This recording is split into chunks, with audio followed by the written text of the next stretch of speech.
think we are live. Let's check it. Post this post. I got a couple of things I want your opinion on too that have been brought up to me this week. Cool conversations, I think. All right, cool. We can actually start with that during this chat warm up. Okay. Are we live? Yeah, we live. Test. Let me check these levels. This mic is gonna pick us up. Test. Yeah. You know what it is. It's Mooseman. What's good? What's the deal? All right, 7. What's the deal, beautiful? Hey. 7 in the chat. What's up, 7? How them thumbnails been going? I sent a little video. She was asking about the thumbnails. I'm like, yeah, get after it, man. Start cooking.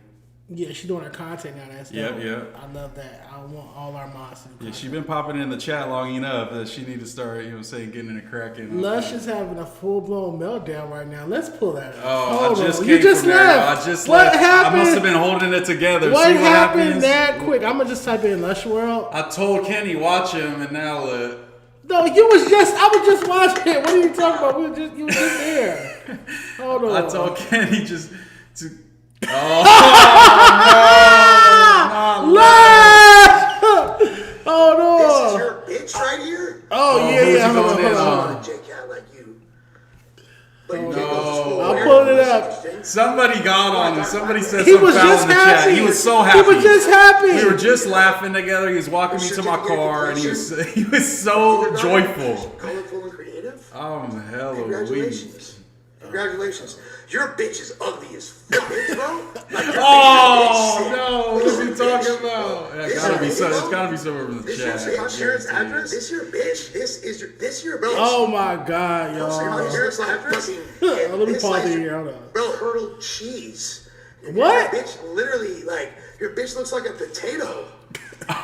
Your bitch looks like a potato. Like a potato. With fake eyebrows. Your bitch looks like a potato with Sharpies for eyebrows. That must be sliding in the chat. It has to How about be. I find this bitch ass fool's chat be family? getting on us Since he wants to post my family's address. Oh, he got Somebody you. That's got kind you. of Okay. Now I know where his Deserved. kid go to school. That's not funny. Now I know where your daughter go to school, and all my partners finna know where your wife picks up your daughter from school at, bro. He's sitting 100 smokers. Oh no. Huh? It's moist in his bitch. Yeah. It's not. You know what's not moist? In this bitch's pussy. In this ugly bitch's pussy. You see this ugly bitch? Hold on, you're gonna get me demonetized, Lush. Yeah. Well, I think we got the gist Yeah, of all it. right, Lush. Damn. Somebody in the chat Fuck doxed it, Lush, Lush. and he's very unhappy. Hold on, I cut this off. This cunt. Get him out of here. Hold They gonna blast on the stream. Oh boy. It's over before we started. Lush, Damn. what the fuck? I mean, what the hell, man? Golly, Lush. Oh, no ads on this one. What happened? Thanks man? a lot, Lush. I leave for literally 10 minutes, and he gets docked. So I'm watching you guys stream. He's in a great mood. Bro, he was so happy. He's in a great mood. It was such a joyous occasion. You know what I'm saying? I don't know what happened. I watched you get up to come here. Yeah. And then Yeah, something went south between then and now. that was crazy, man. Moose, you got Faith, TF third. TF third and me squashed our beef. Yeah, we cool. I'm going to pop with him tomorrow. No jumpers. I'll be there. Someone posted Lush's parents' address in his Oh, IG that's comments. not cool. That's weird. Not cool. That's Weirdos. All right, y'all. Shout out to everybody in the chat. Keep them coming. Make sure you hit that like button. Sub up. Palm trees in the chat or I'm gone. Yeah. What's your emoji? Just the moose emoji. You know, There's you a gotta, moose emoji? Yeah, you gotta update your phone to get that, John. But yeah, if y'all got one of the newer iPhones, go ahead and drop a moose emoji in the chat, man. Why do they have a moose emoji? Because I'm around, I guess, man. I guess I'm making an impact out here. Listen, Yeah, what it's like a else- little moose head. It's a little moose head. What other conversation do you need a moose emoji Yeah, for? But okay. yeah. Moose is in the chat. Palm trees in the chat, man. Burgers in the chat for Tam. Tam Yeah, is shout out at, to Tam. I wish Tam could have been here. Shout she's out to at Tam. Sundance. Tam is at Sundance Oh, okay, Festival. yeah. Tam be doing it up. She be mixy. She be in the mix with everything. I feel like for sure. I met Tam at the host competition, and I feel like everybody from the host competition kind of has like a little weird bond. You know what I'm saying? That we As kind of y'all went should. through something together. It's like Alumni. it's like two UFC fighters. After the fight, they hug it out. You know what I'm saying? Even though they went to battle, type of shit. You know, I feel like it's like that. Not no jumper making the band. No, literally, yeah. I want to walk for that cheesecake. No cap. That's how bad I wanted it, y'all. All right, so first off, thank you for pulling up. This has been in the works for a very long time. You're a mod, actually. You're a mod. Yeah. You already know what it is. So nobody talks too spicy. I'm getting you out of here myself. You know what I'm saying? I'm going myself. No, I'm playing. We're gonna have some great. We got some great topics for y'all. I'm gonna do my best because I'm used to having Tam, here to read the chat, but you're here. So I could tune in. Let's see. Where you have some things you want to start with, or do you want to start with clowning Boe Jackman for saying nigga? We can start with Boe Jack. I love Boe Jack. He's another person I met at that fine day, and ever since the competition, like last August or whatever it was, I talk to Boe Jack on a weekly basis. So I try to advise him the best that I can when I see he's running amok in these YouTube streets and stuff, and try to guide him the best that I can. I'm a little bit older than him, so I try to be the big homie, but he's such a fool that sometimes I just gotta let him be bullshit too. Oh, Boe is bullshit. Definitely. Yeah, I love it. That's also the part that I love about him. That I could just be fucking done with that fool, and he's just gonna run it up and be even dumber with me. You know what I'm saying? Shout out to Boe Jackman. As you guys know, Boe Jackman is suspended from the Day and podcast for 1 week due to him saying the N-word or reading the N-word instead of skipping it. I'm about to show you guys what I mean in case you didn't see it. But yeah, we gotta see that. He said it too smooth too. That was the whole thing. It didn't seem like it came out begrudgingly. It came out like natural. It came out. I thought it was black for a second. Oh God! I thought it was you reading it for a second, and then you like, hold on. I have it in here somewhere. The fact that the post censored it and he didn't is also hilarious. Also hilarious. That's the whole point. I'm like, it's an asterisk. All right, hold on. And he turns to me. And he looks at me immediately. All right, hold on, y'all. Oh my God. Let me get us out the way so you guys, so you guys can see this. That's funny. That fool is a fool, man. Browser 2 is Instagram. Okay, browser 2. And then this is us. I'm hella weak, man. Dude, Boe is a fool. Bear with me, y'all. Let's watch this together, y'all. Same niggas crying. Whoa. I was reading it. It doesn't even say nigga. It's like, the disappointment in your voice. I was reading the statement. Oh my God. Oh my God. Boe Jackman just said nigga on Martin Luther King Jr. Day, man. Hold on, let me make this big. Oh my God. Bro, that's not funny, bro. No.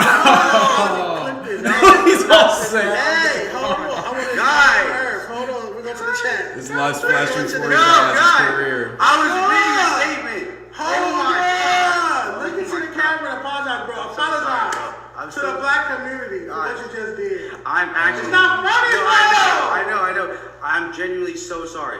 On Martin Luther King Jr. Day. I'm genuinely so sorry. Dead ass. I was reading a statement. He's dying off. I was reading a statement. Oh my God, Boe Jackman, what have you done? What have you done, Boe Jackman? Same niggas crying. He's fried. Oh my God, Boe Jack, what is wrong with you? That is crazy. I was reading it. It doesn't even say that. The fact he looked over right away is so fucking funny. Instant eye contact. That's a classic. I told Boe that is the funniest thing that ever happened on this show. That was funny. Yeah, that was very funny. I'm not gonna lie. That is really a classic to me. I feel like the suspension is necessary. It's necessary, but you don't give him like kind of like the Huckleberry Finn, like the what was the Tom Sawyer? The To Kill a Mockingbird. I think both of those books had the hard R in them, and we used to have to read that in school like popcorn reading. Like you don't give them like the popcorn. Never read that in school. Like the popcorn reading of the N-word. What school did you go to? Maybe Northern California's curriculum's a little different. Never read that book. I swear we read that and everybody would be a little antsy, like, you know what I'm saying? Oh, should we read it? Should we not? No. It's like in context, they say that we should have read it, I guess. Skip that word, especially because the rapper, A.F.K. Jachi, put an asterisk. Yeah, no, that's true as well. When the black person censors himself and then you say it, that adds another layer for sure. Yeah, the suspension, we'll see you next week, man. Yeah, just a week suspension. Yeah, think about it, though. Think about it. Yeah. Contemplate what you can do to change within yourself so you're not so bigoted. Boe Jackman, please. It's bringing the show down. It's bringing the morale of Dejon down. Bad look for Long Beach. Yeah, exactly. But I called Tam and she agreed with the suspension. She also said she wants him to make a sizable donation to a black person. Wow, to a black person. Okay. Yeah, so we need like proactive reparations type of vibe. Like he got to cash out, maybe buy somebody some shoes or something. Not Jordans, that'd be a little racist. Yeah. But something. We need something, Bo, in order for you to come back, man. This is crazy. You can't be doing that. Yeah, he's got to show his solidarity with the black community before coming back. And then when I posted the clip, because again, it's like funny, but it's not funny, which, it's what makes it funny. Yeah. It's that edginess. It's so outrageous, so What? crazy. Oh, Bo was calling me a second ago. Oh, Bo, you're no. suspended, so I don't know why you're calling me. I guarantee you I'm going to be the next one. Watch. But, I can't answer your call. They told me no Boe Jackman contact with. It's like a restraining order for 1 week. Like you can't even talk to him until you make it right. You're suspended, Bo. So when I posted that clip, a lot of people were saying, "Oh, yeah, you California blacks are soft. Yeah, y'all let them get away with anything." That's a big narrative from other black people, like from other places. Is that like Cali be letting the Mexicans run amok over here and not checking us? And I feel like you might support that. I definitely support that notion. I'm not with the Duno nigga. Like Duno says nigga more than me. Yeah. Like you're not gonna sit in my face and just keep saying nigga. Yeah. That's Bo. Yeah. Go ahead and answer. Go ahead and answer. All right. Since I'm not black, I can answer.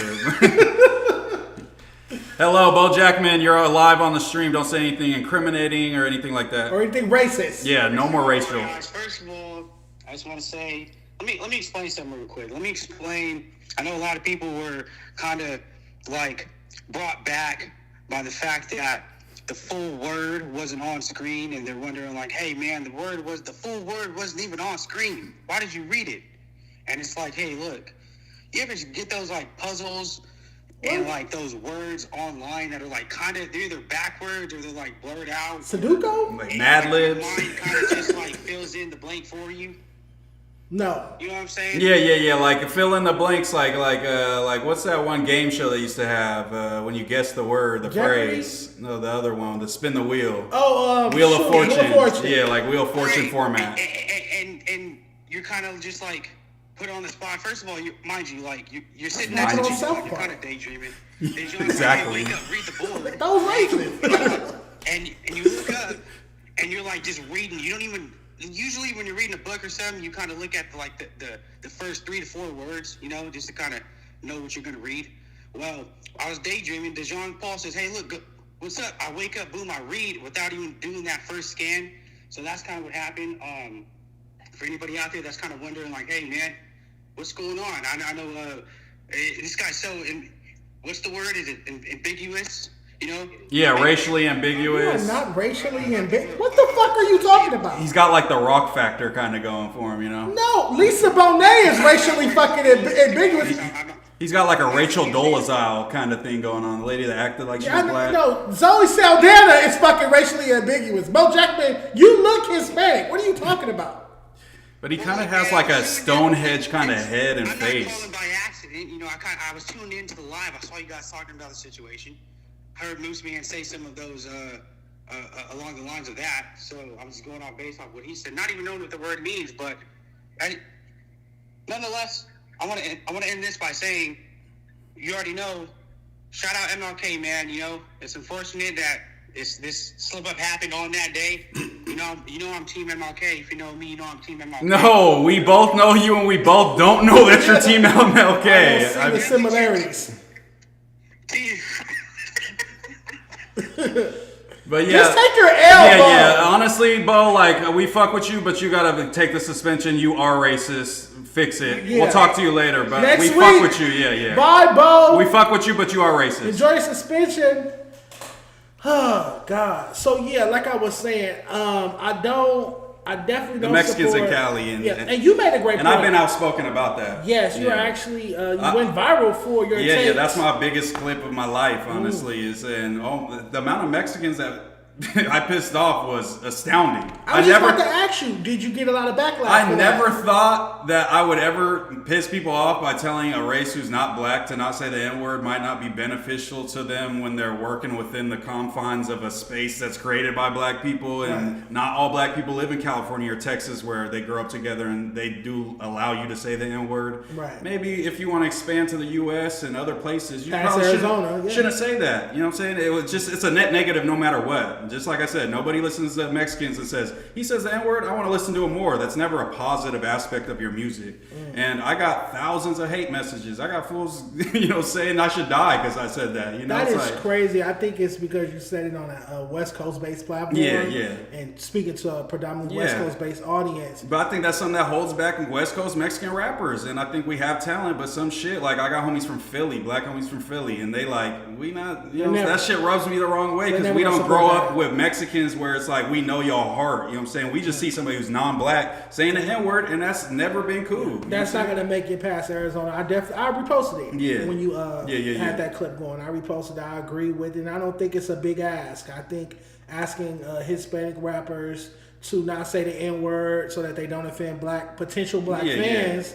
I don't feel like that's a big ask. But I even got more love even from Mexican people who feel like, hey, I don't like when Mexican people say the N-word either. It makes me cringe. Like, if you look at the food community comments, it's kind of half and half when there's a Mexican rapper saying the N-word. Half of them are saying, this shit was dope until he said the N-word. Then I cut it off. Even Mexicans feel like, stop acting black just because you're rapping. You could, still keep your Mexican kind of pride and identity. And that's what kind of will make you pop off more than just, saying the N-word 100 times in your song. Yeah, and doing blackface. I agree. Yeah. I definitely agree. Be yourself in any regard. Definitely facts. Yeah. But they would say, well, I grew up around black people. All I know is my black homies allow me to say it, so that is me being myself. That's what they're going to say. That is a conundrum. That's my culture. I grew up saying that, you know what I'm saying? I grew up saying that word. I'm not going to lie, you know what I'm saying? Because I'm from Northern California. The Asians say it, Filipinos say it, Mexicans say it up there. But we are very multicultural and less segregated than certain parts of LA are. So that's why it gives us, people feel like credence. But as I get older and I traveled around America, I saw that not everywhere is Sacramento. You know what I'm saying? I saw that not everywhere is the Bay Area. And I want to speak to everybody. And I don't want no older black people to feel like I'm on some fuck shit because I know what's happened throughout history for them to feel that way. And they have every right to feel that way. You know what I'm saying? I agree. I understand that perspective. But like you said, just to not be so offensive to such a sensitive situation is definitely wise. Let's get down to it then, man. So, like a month ago or so, I was having a conversation on here with Boe Jackman about how did we start talking about Dr. King? What's we talking about? I don't know, but somehow Martin Luther King and Malcolm X became the topic, and we were having a debate. Obviously, I'm Team Malcolm X. And I said some inflammatory things about Dr. King. And it pissed not only the chat off, but my family off. My family was extremely disappointed in me for saying that. Yeah, as it should. That is how I feel. No, I get that. But I guess I don't have to say it as to not offend my family. Yeah, and I think if there's... I just didn't want to come up here and act like I'm going to be the Mexican preaching to some black dude about black history. Okay. So, I want this to be an open conversation because I've heard this from other black men, kind of Almighty Suspects kind of mentioned, not as inflammatory, but more I've heard Brandon, when I was debating him, kind of say something along those lines, civil rights kind of sold us out, that type of vibe. Not the entire movement, but Dr. King's portion. Yes. The rhetoric he was pushing, the non-violence part of it, definitely sold us short, in my opinion. It held us back. Yeah, so you're more of the idealistic of kind of Garveyism. Black people should have stayed to themselves, built up their own society, built up their own, banks, police force, just be separate, but, excel within the country. That would be your vision. I'm against segregation. Desegregation. I'm against desegregation. I'm against desegregation. You were speaking about it earlier on Jumper. Yeah. I was watching the news episode, and I'm against it. I feel like there should be black schools and white schools. I didn't like the integration of that. What is her name? Ruby Bridges.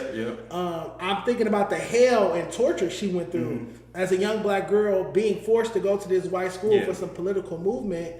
And it's like, you got to think about how she was probably teased, bullied, no, for sure, yeah. She sacrificed so much for the people of the future. I feel like her parents were wrong for putting her in that situation. Why not just send your daughter to an all-black school with black students? But like, I understand that. I for sure understand that because black people have went through so much up until that point, and then kind of went through another wave of it because of, you could almost say because of civil rights, they had to, desegregate and then be around them more, pretty much be around white people more. Yeah, face your actual oppressors. Yeah.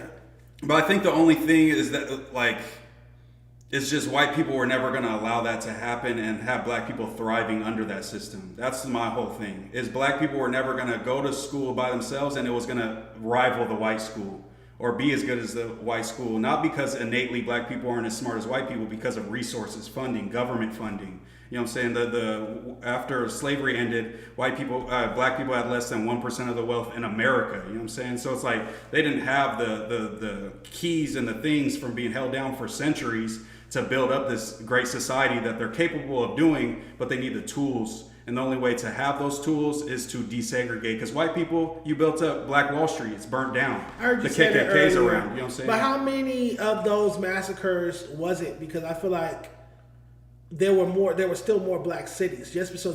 Maybe let's say it was 13 to 15 black massacres where we have Tulsa. Yeah. I remember seeing a map and and it showed all the different ones. It wasn't like 100 of them. Yeah. You get what I'm saying? So there were still, even after those 13 cities got black cities, or let's say 15 black cities got burned down by KKK and racists, there was still a litany of black cities, black towns, or even towns that had black parts of town. No, like on this side of the tracks, all the black people are over here. Yeah. And you can't cross those side of the tracks. Yeah. You get what I'm saying? Like, I feel like we should have focused more on our side of town. Like in LA, historically, it was Central Avenue. Mm-hmm. That street was lined with black-owned restaurants, businesses, clubs, all that. Harlem. Yeah. Harlem didn't get burnt down by racists. Yeah, but like even from reading the Malcom X book when he was living in New York, there was a time when Harlem got ran through by the police, the white police force, and pretty much shut down everything that was going on good with black people. You know what I'm saying? He ended up moving from Harlem around that time. Was that prohibition related, or that was just? No, I think it was because they were like cracking down on some of the activities that were going down because white people would go to Harlem and like partake in some nefarious type of things. Things. Well, that comes from it. That comes from the integration aspect, right? That comes from, but they were segregated, but they're going to do it whether they was segregated or not because Malcolm X got locked up for robbing houses with white women, and their segregation was going on then. So like white women love black men even back then. You know what I'm saying? There's a lot of black men that love white women back then. You know what I'm saying? And they was still intermingling even with segregation going on. Mm-hmm. I just think that white people are.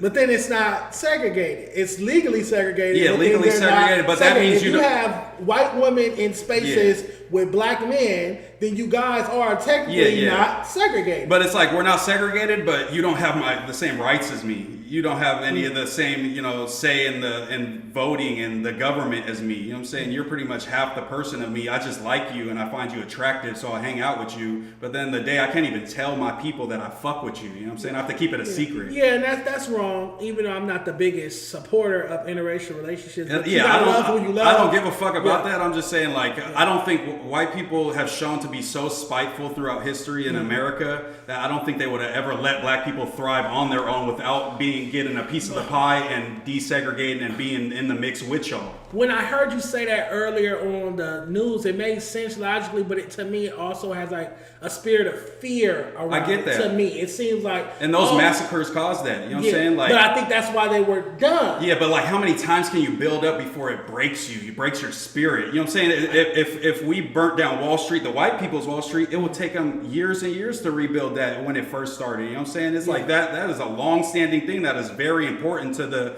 structure of their country that they got going. Like black people had that destroyed over and over after 200 years of slavery. But let's break it down. So white people come and burn down our towns or our side of town, and our killing businesses, KKKs, murdering people, do these heinous crimes. People.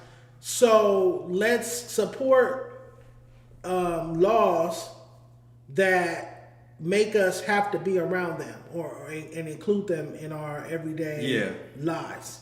It sounds counterintuitive, but... No, it sounds like barbaric. But... It sounds disgusting. Like they're killing us and burning down our businesses So now let's march and fight so that we can go coexist with them. But it wasn't even to coexist. It's just so you couldn't get your rights violated that we had to desegregate so we could get treated as human beings. And the more that you're around people and they're shown that you're human beings, the more that they'll begin to believe that. Is that pandering? No, ignorance breeds hate. You know what I'm saying? Is ignorance that anywhere parallel with pandering? Like, let's show these people that we're human. Let's be in their face and show them that we cry, we have emotions, we love. No, I can see that. I can see that being pandering. No, I can see that. But also, it's better than being murdered in the street. You know what I'm saying? It's better than being like Malcom X's dad had his head bashed in and he was left on the train tracks to get ran over by the train and split in half. It's like, at least we've cut back on that by showing white people that these are not fucking animals. These are people that are great people. They're great culture. They're built America off their backs and never got paid for it. And they're still willing to come to you and come to the table peacefully and with their demands. And all they want is human rights. You know what I'm saying? And that's what they got. And as much as Malcolm X was prolific and the mind state should live on,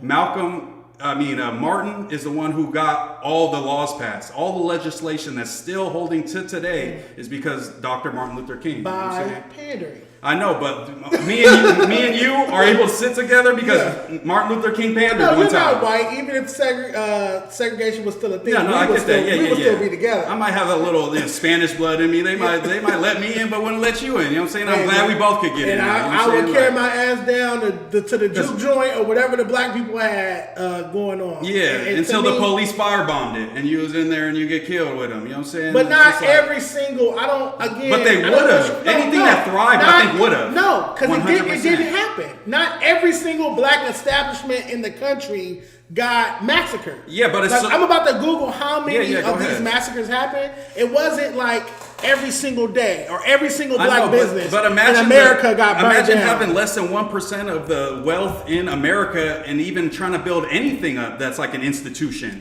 without government support. You know what I'm saying? Not even the white people did that. You know what I'm saying? The white people even need the government and you know what I'm saying, funding and all this shit set aside so they could build up their society on the backs of black people.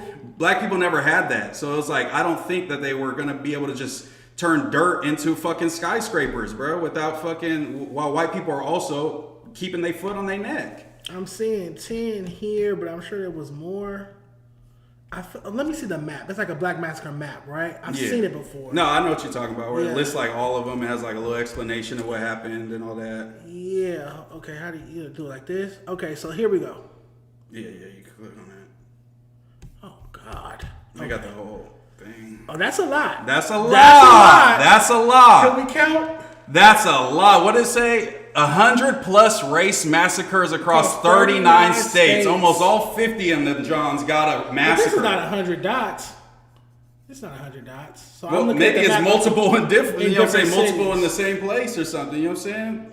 Damn. Chicago, Detroit, Springfield, Illinois, East St. Louis, Washington, D.C., New York, Philly, Wilmington. What's this? The white man back then was not going to see y'all build something up separate from Rosewood them and movie. fucking. I saw the Rosewood movie. I know about that. And allow that to flourish. They would have fucking made sure that it was destroyed and you stayed down until you could, because you couldn't voice your opinion or fight for your rights. Am I speaking from Los Angeles privilege? Because I don't see anything. No, the West Coast, they've been chilling. The South is. Because I do know, I've seen it historically that Central Avenue was booming with black-owned businesses. I feel that. Yeah, I get that. Real estate, all of that stuff. But also, they've been a lot, more democratic, a little less racist over here on this side, and that might be the reason why black people aren't as militant on the race shit over here. You know what I'm saying? Maybe we just found that out. Since LAPD, we didn't necessarily have that. LAPD was our cocaine. No, I get that. Yeah. Right, and but like Martin Luther King, he did all the stuff in Alabama, and that's where it was super cracking. That's good context. That is good context. But yeah, was I wrong for saying fuck Dr. King?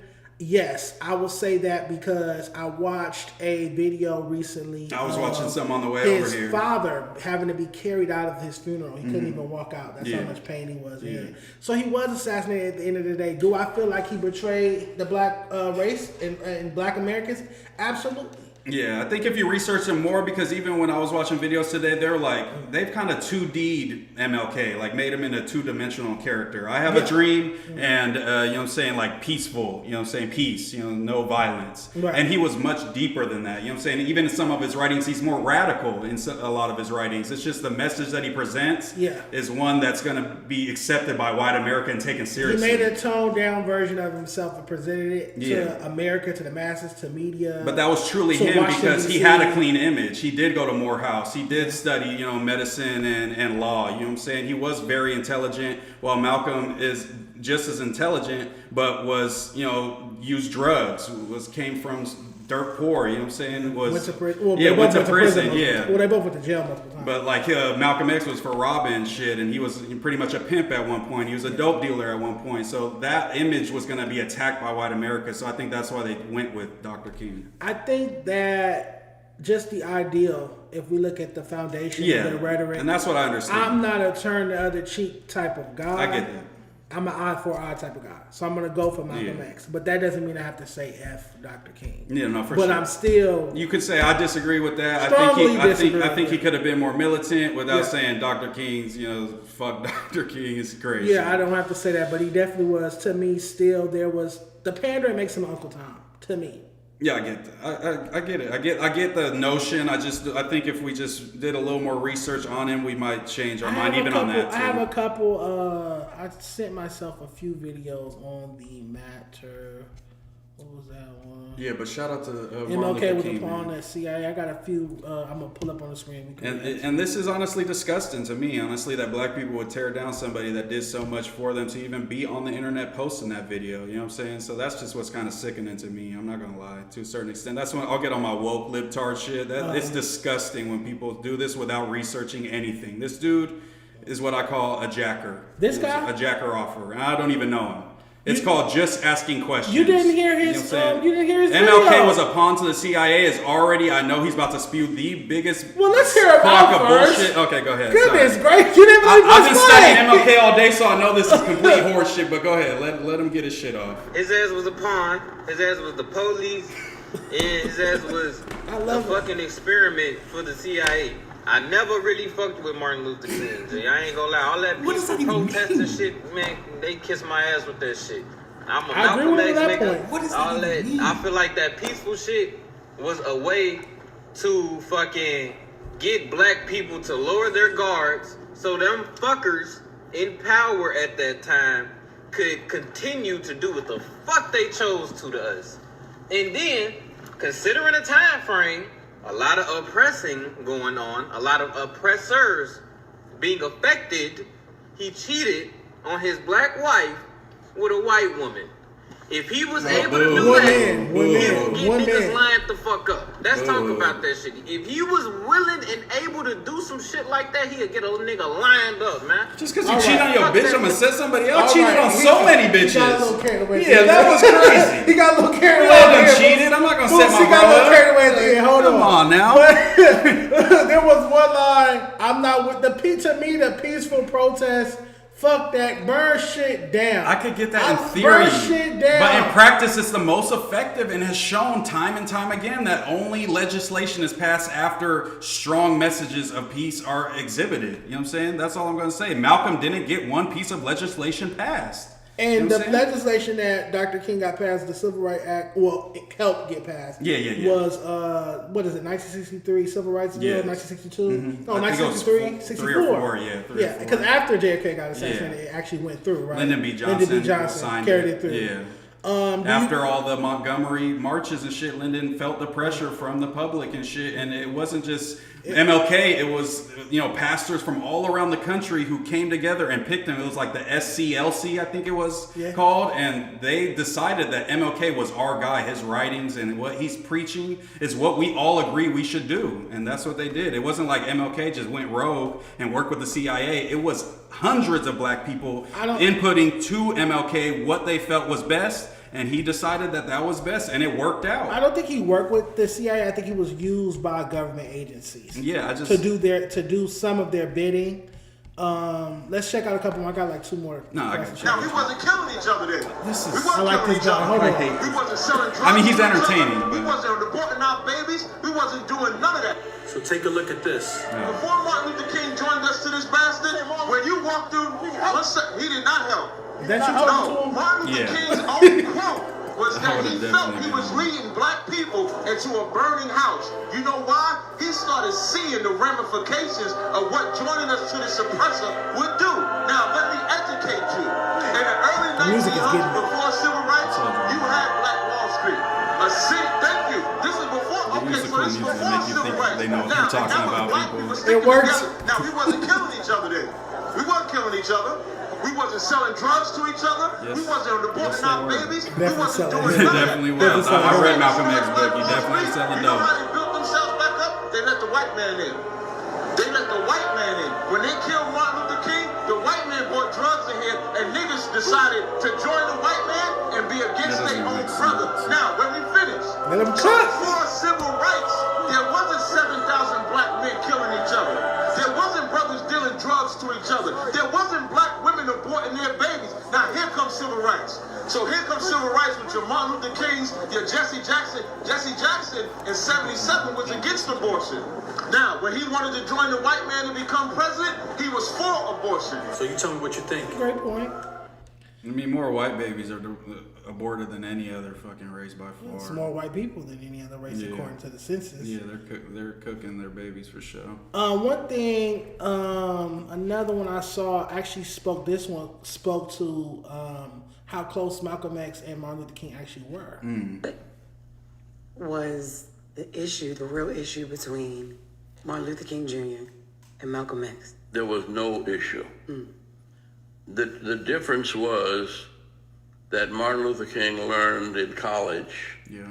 Malcolm X learned in jail. But Malcolm X read the dictionary and the Bible. See, and when Martin came back with the Nobel Prize, we were up there in Harlem in the armory. And when we came in the back door, who was standing back there in the back door with Malcolm X? 2 people, Malcolm X and Nelson Rockefeller. And Malcolm X said, I just wanted to thank you for all that you've done, and I want you to know that I am with you in anything you want me to do. But I think that it's probably a better strategy if you and I don't seem to be so close. And said, that's why I'm not going to come in there with you in public. Well, I met Malcolm when I was here. Let me ask you this. Why do you think that Malcolm didn't want to be seen publicly embracing Martin Luther King? I think this is news to me. I think it was probably because of how Malcolm X was viewed and how, you know what I'm saying, how the white man viewed Malcolm X, and he felt like MLK was breaking through and he didn't want to mess that up for MLK. Selling his reputation. Yeah, being like, this dude just got out of prison. He's talking about being militant, arming black people with guns, you know what I'm saying? Or vice, not to control, but or vice versa. Yeah, that's true. I don't want to seem like the sellout guy for people that feel like Dejon is going to be like, oh, he with MLK, he done sold out for the CIA, you know? So yeah, that, I definitely could see that as well. Okay, but that's a great point. The MLK was in Morehouse. He learned the peaceful thing from the president of Morehouse at the time when he went there. Okay. He kind of is the one who instilled that in MLK.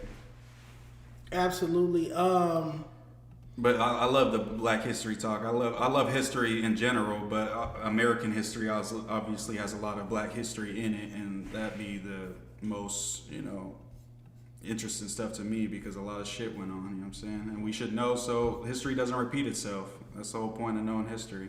Absolutely. Let's check the chat. And again, I was wrong. Dejon Paul is admitting I was wrong for saying fuck Dr. Martin Luther King. I can just say I strongly disagree with a lot of the messages that he pushed that were nonviolent. And I strongly agree with what Malcolm X was saying. But I don't have to down one black man to lift up because even if another. Malcolm X wasn't, then if that's your guy, then you got to rock behind Malcolm X. And but I didn't see that video till this week. I get it, But I'm now just saying, I understand. Forward. I was wrong for saying that. I shouldn't be saying F somebody that got assassinated and has family and XYZ. Yeah, and I never want to like be trying, because I know you get your shit off. This is your show. You talk exactly how you want. But as a fan, somebody who's watched you for years now. You know what I'm saying? Before I was on camera, we like Dejon for the rap conversations. We like Dejon for the hot takes on music. We like Dejon for the cultural takes. We don't like Dejon for the brutality and the YouTube beefs. You know what I'm saying? Just as somebody who's like I said, I'm not trying to police your language. Just as somebody who supports you, and I want to see you go far. I see you doing shit with like Death Row and shit. I think it's just in your best interest to not jump out the window so hard, because it is entertaining to some people, but those aren't the people that you want to be entertaining, that really care about you moving forward in the space. You know what I'm saying? So like, I know that you say I'm evil, but I know you're not evil. You know what I'm saying? Because you push a lot of positive messages and a lot of positive things, even with you just documenting music, doing the rap report card. That's not something that an evil person does, put on new artists. You know what I'm saying? So I just want you to be yourself, not get caught up in the YouTube shit. I'm not saying you being something fake, but we like Dejon for the personality and like the someone who could be on, you know what I'm saying, all these shows. You write articles for these big people. I could see you on a Complex doing a little video talking, about a subject. Yeah. And I think you might rub people. I want to see you get the Cash App sponsors, get these sponsors, and sometimes the petty little YouTube beef where you jump out the window and diss some dead people or sick people and things like that. Yes. I get that that's in you. And I even got that because we just on the internet and you hit them low. You know what I'm saying? You hit them where it hurts. But I just think for your brand and just what you pushing and for your best interest, that maybe it just should be turned down or just maybe ignored completely. Like, fuck the little bums that are trying to beef with you and just focus on like what your bread and butter is. You know what I'm saying? Because that's what we like you for. That's great advice. It's greatly appreciated. Thank you. My father actually called me and said the same thing last night. So you're not wrong. I think it's just in response to what you said, like you were saying, we like Dejon for this. We like Dejon for this. And it's like, one day, I hope to just find an audience that likes Dejon for Dejon. No, for sure. You know what I'm saying? All of it. Because to me, the way I write the articles about music and talk about music so honestly and give that, it comes from the same place. I get that. Where the insults and the beef and all that. Your brutally honest opinion. It's all the same thing. The same way I hear a record and tell you exactly how I feel about it and tell the artist exactly what I feel about their music. It's the same way if somebody says something negative about me. I get that. I'm honest with my response and say whatever I say, even though it could be deemed as evil. But I get what you're saying. I need to be more professional, and if somebody says something... Because almost in every other facet you are, you know what I'm saying? That's pretty much the only thing that you holding on to, and I feel like, maybe it comes from your heart, but that's like on the very outside of your heart, and then deep in your heart is the music and all the other shit, you know what I'm saying? So that's all I'm saying. It's like, let's go for the deeper heart shit, because that's what we fuck with you for, and we know that the other shit is you. We see you face him fool and knock him down, you know what I'm saying? So we rooting for Dejon, but we just, you know what I'm saying, that's just like a little uglier side that just kind of makes me like, I get it. I get this shit. I get this internet shit completely, but I just know that you're better than that. And you're better than these people that you're saying these things about. You know what I'm saying? So you're kind of like rolling in the mud with the pigs. You know what I'm saying?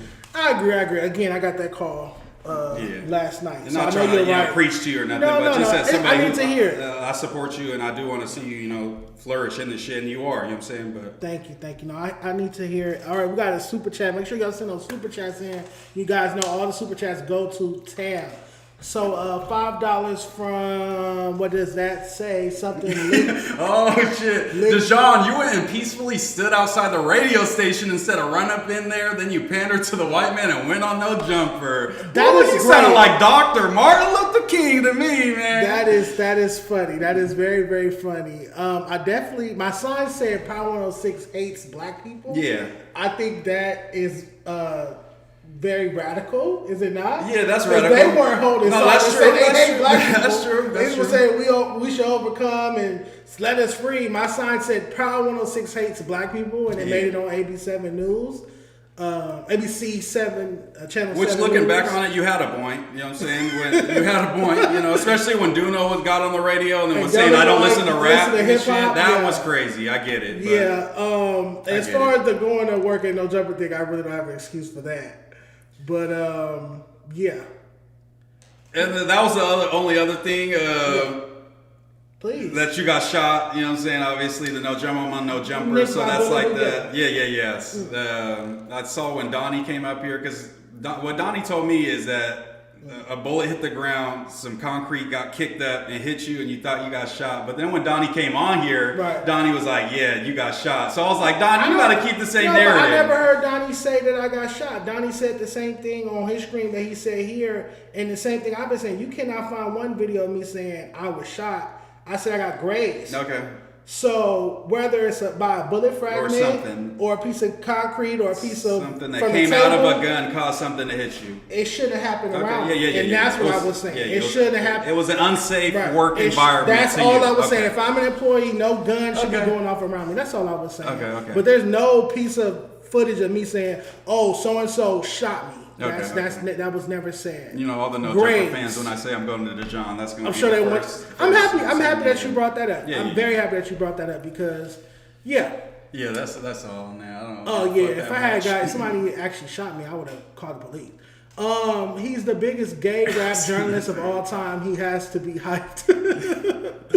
I appreciate that. That might be true. I was talking to somebody about that, and I was wondering, like, is the lashing out something from people kind of getting at you because you gay, or you know, it's trying to get at you foul, play you because you gay, and that was kind of like a defense mechanism, like back the fuck up, like those are your porcupine, like you know what I'm saying, prongs. It's me standing. If somebody else would come stand up for me, I wouldn't have to do it. This is how I know to stand up for myself. This was me in school. Exactly. This is me growing up. I grew up in the hood. Yeah. Before Inglewood got gentrified. You get what I'm saying? So this is how I survive.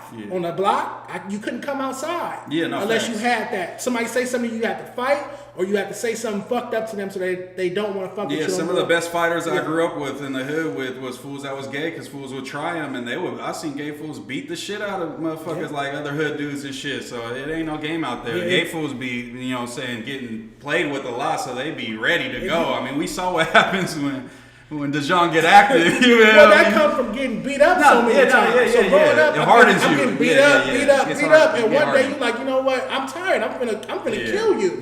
And that's what happened. It was maybe like 11th grade. I started really like fighting back. Got tired of getting my ass whooped every day. That's fair. So that's where that comes from. But again, you are right. I should just try to keep it on the music, keep it on the positivity, and ignore things that are triggers. Because that's what it really is. It's I get that. Yeah. Right. It's like, how dare you fucking try to play with me type of thing. You know what I'm saying? I feel like. For what? Like, For what? Like, I'm not bothering nobody. I can see if I was on here talking about gang shit. That's how I am too. Like, I very say to myself, so when someone comes at me, it's like, oh, okay, we finna get a crack in there. You know what I'm saying? Because I don't really fuck with you like that. No, you're not. You're from NorCal. Yeah, I'm from Sacramento, California. He's from Sac. 916.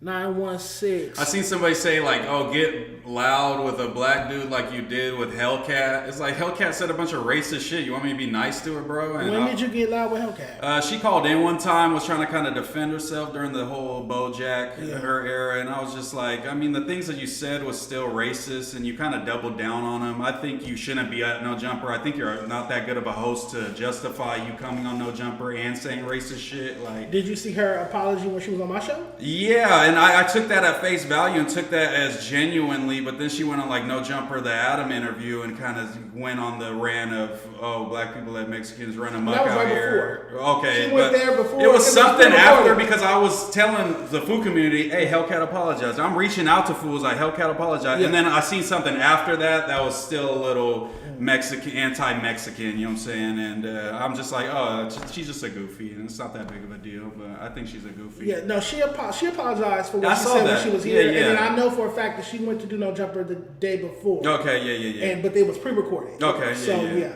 If you could have to piss, could you? No, I'll hold it down. Yeah, I'll hold it down. And when I come back, I'm talking about SpoetyFace, but I want to do There we go. This is a great time to give him that talk when he starts talking about SpoetyFace, because I don't want no SpoetyFace smoke. What's good with y'all, chat? Tell OGZ gay, little bro, shut up. We want Dejon crash out. See, y'all don't want him to grow. Dejon does not care. And if he doesn't, that's fine. I'm not going to be mad at him or cut him off or something because he's, crashing out on aunties, whatever. You know what I'm saying? I don't really care that much. I just want to see him, prosper in his life. Who is this? I thought this was Boe. My name's Mooseman. I was a part of the No Jumper competition. I got to top 5. I definitely didn't win. Ricky won, but I've been a regular on No Jumper since that competition. I'm a regular on the food community. I'm gonna go on Hater World tomorrow. You know, a lot of Raza pods. I do my own shit. You know what I'm saying? I did a political debate against Brandon on No Jumper. I'm into politics. I like that shit. You know what I'm saying? I'm a political debater, a strong liberal. That's pretty much it, man. I used to make music, blah, blah, blah, whatever. I used to work for Back on Fig. I used to work for BBE. I used to fuck with Yuri. Blah, blah, blah. Get Moose a bra, bro. I need to start lifting, bro. Somebody give me a lifting regimen. Y'all can't just talk about my titties, bro. Blacks had the money to leave. They had less than 1% of the wealth in America. What are you talking about? But both are needed, Malcolm and Martin, for sure. What's your thought on Tupac? I love Tupac. The energy you had for Hellcat, you would never be that way with Aunt Hefe. Aunt Hefe would never say racist shit like that either. And I was going to catch Tayef's third, so, you know what I'm saying? It's not that. It's just that, you know, they're respectful, so I'm nice to them. The riots got that legislation passed. No, that's not true. Just historically. Keep MLK out. You don't think it had anything to do with the unrest from the riots? Maybe, but that's not what anyone mentions when they talk about it in the history books, for sure. I'm sure. You know I'm sure not. But not all of them are written by the white man. You know, some of them are, you know, have black people tuning in. But maybe I need to get into them. Maybe you're right. You know what I'm saying? I don't think I know everything. Keep MLK out your mouth, Moose Boy. I'm bigging him up. I'm the one defending him. I can't even say nothing nice. Why is Mooseman everywhere? Because people like me, bro. Damn. Let's go to the bottom. Oh, that's funny. Dark Rainbow time. We're going to give... Moose is the one who kicked Brand out the scene. That's for sure. He has not been seen since our political debate at all. That's another thing I want to say about that debate. I felt like Adam was not being a good moderator. Not at all. Not at all. And I let him know that. Yeah. I told him that, and I admitted that a couple times. That he kind of fumbled that for me. You know what I'm saying? He needed to step back and just let me have my shining moment. But also, I get it. Dealing with Brandon is a different type of agitation and like a different type of frustration, and it just had been boiling up from months and months of him being on the platform and came to a head during that. I feel like he definitely was too partial to you, and I feel like that's not a moderator. Not a moderator can't be partial. I watch a lot of debates, and they just play the middle and step in when it's getting too messy and breaking it up. You know I was on the debate team when I was in middle school. Okay, that's fine. And I never saw the moderator. Yeah, it's supposed to be like a boxing maybe ref. After like the boxing ref when you start hugging each other, they break you up and then okay, fight. That's what it's supposed to be. He was definitely helping you connect your punches. No, facts. I mean, I can't complain, but also the fans was like, "Oh, Moose ain't on shit" because Adam had to help him. So I'm like, "Damn, you should just let me rock."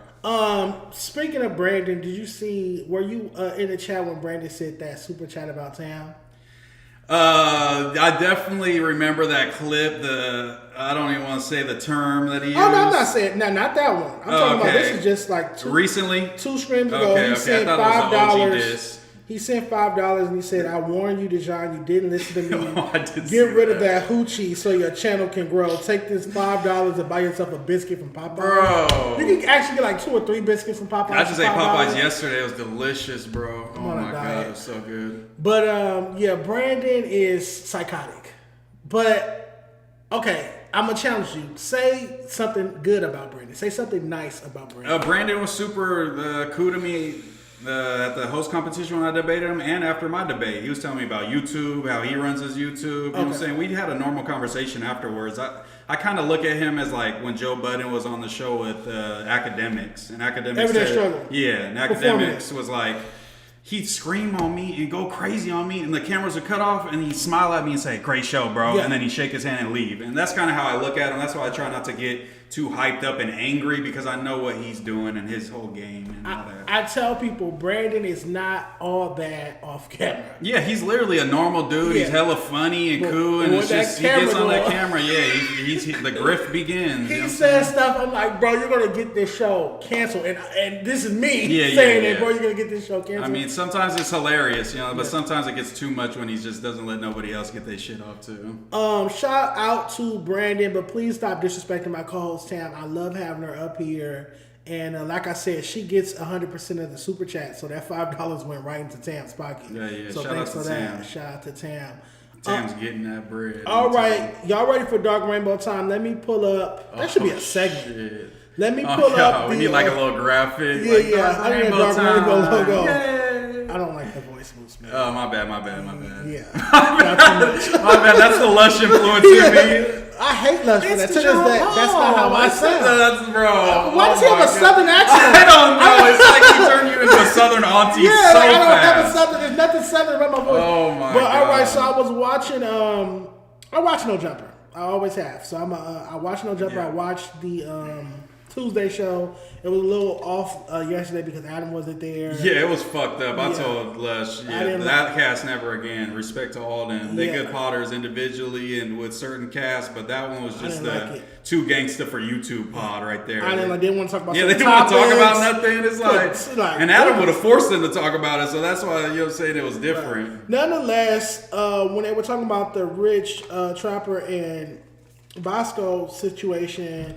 Somehow I came up and SpoetyFace decided to make a little RuPaul joke, and we're gonna watch it. I'm gonna react to it. Too Rich, who I'm about to see within a couple hours. That's why you sucking dick, bro. Go that shit, bro. Hey, no, for real. I want to be part 2 of them gloves get through. Hey, no. Rich, this is beyond my control, brother. I up already. That was on Dejon Paul. A Day in the Life. That sounded so much worse than it is. The thing is, I thought he said RuPaul. Oh my god. I ain't got nothing to do with that joke. That was funny. I don't give a fuck. That ain't what he said. That was funny, bro. I don't even. On some real shit, too, Rich.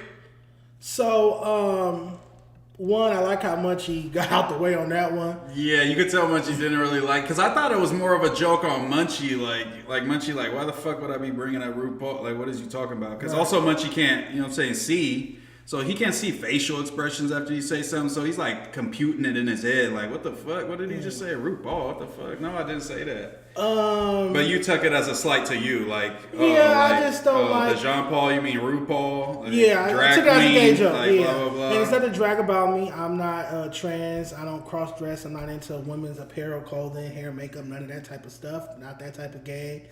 I don't want to, not shout out to RuPaul, but I don't want to be associated. I get that. I get it. You don't do that. It's just facts. I'm not that, you know.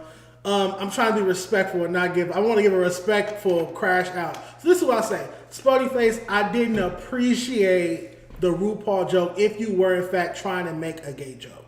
If you mistakenly heard RuPaul from Dejon Paul, which sounds nothing alike, then whatever. But if you were trying to make a little ha-ha moment, ha-ha. But I did not appreciate it. What I would have appreciated was you slapping Flakko like you said you were going to do. Flakko called in the week prior and said that your gangbanging career was over. He disrespected your street card, disrespected you as a man over the phone. And you said that you were going to slap him and call him a weirdo. And then the very next week, he walks in, there's no slap, there's no aggression. He doesn't even get checked about it.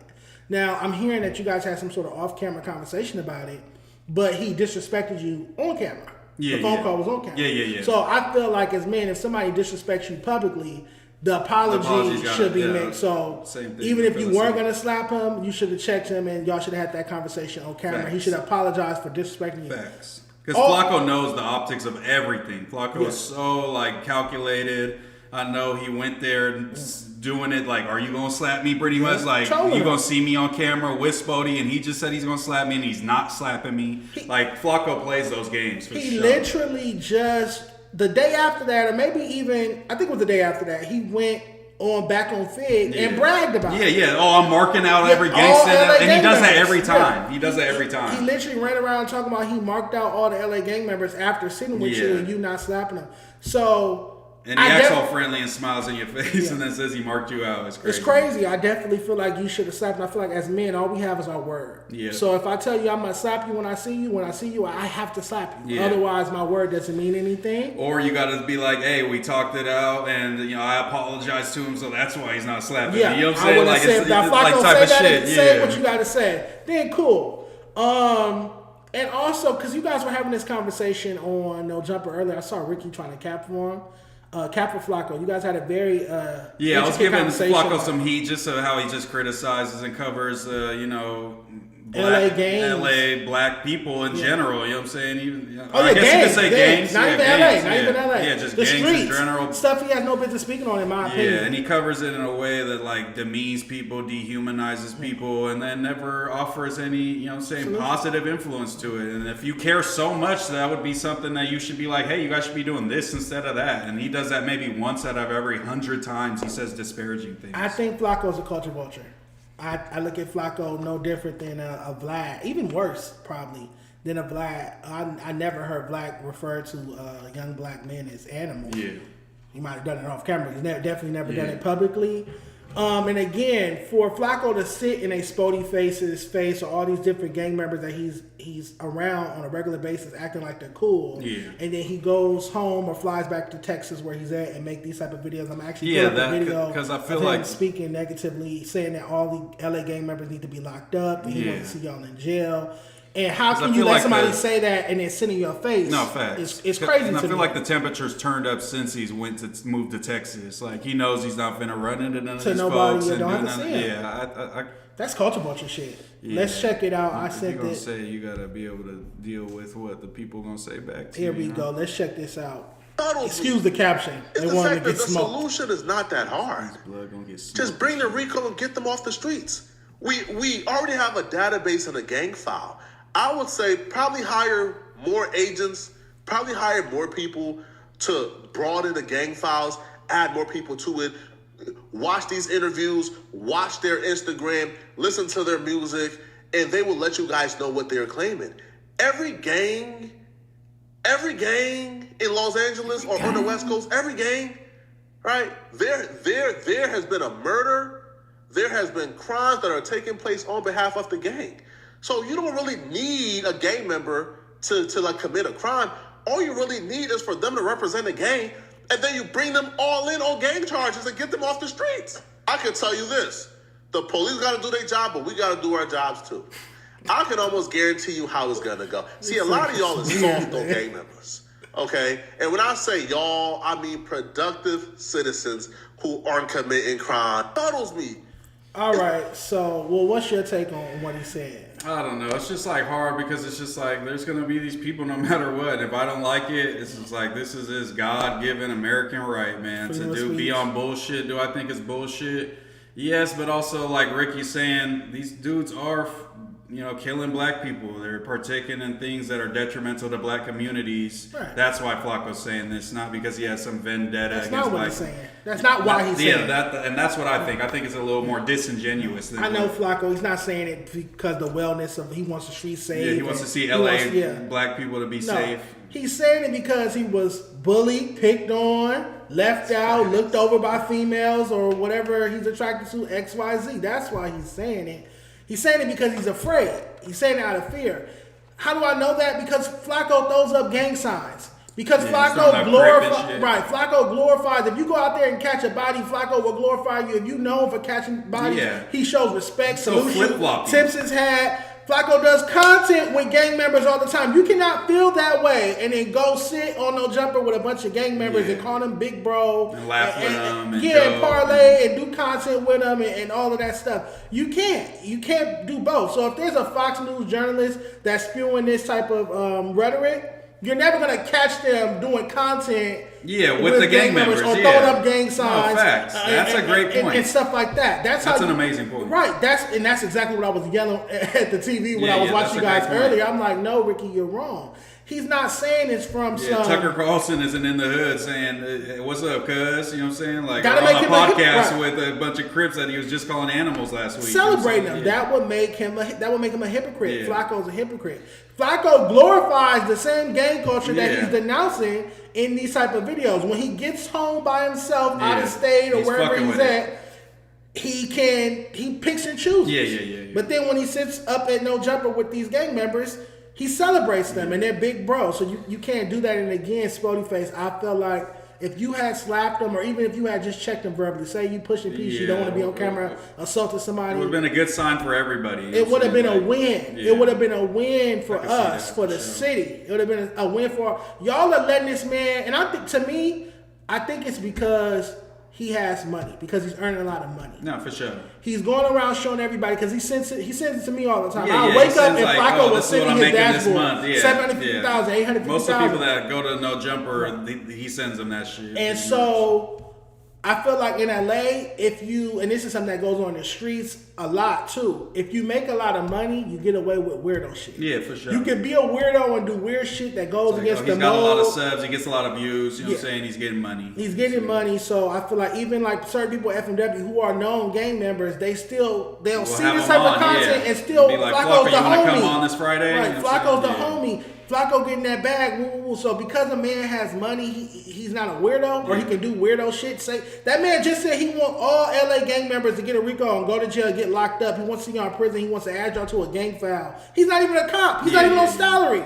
He's volunteering to do police work. Yeah, that was Aunt Hefe's opinion too. Like he's just doing he's going further than Fox News journalism and shit. He's hip hop police. Literally. Flakko is hip hop police. I'm happy that Munchie B recently denounced him, called him a culture vulture, and denounced Flakko. But SpoetyFace, we had one opportunity. That was because he's back in Texas. We had one opportunity to check him because all it takes like that is for him to be hitting his fat ass mouth. All it takes is one pop in his mouth, or it could turn him up even more. He might go full on like Vendetta, Batman, Joker type vibes. But then every time the gang members have to go now, they punch me. But every time he said something, somebody would just play the clip of him getting. Yeah, that's true too. Yeah. I pull up the video of him getting spat on. Yeah. I pull up the video of him getting spat on. Whenever he spews his rhetoric, I pull up the video of him getting spat on and not doing anything about it, which to me means you're not a man.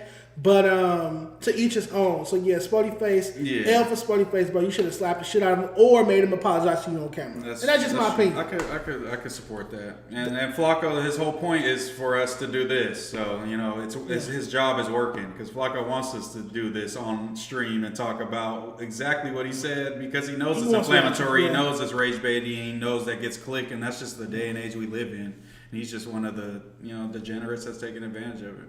Absolutely, and I don't know. I just felt like I come from an era where you was either on the sidewalk or you was on the street.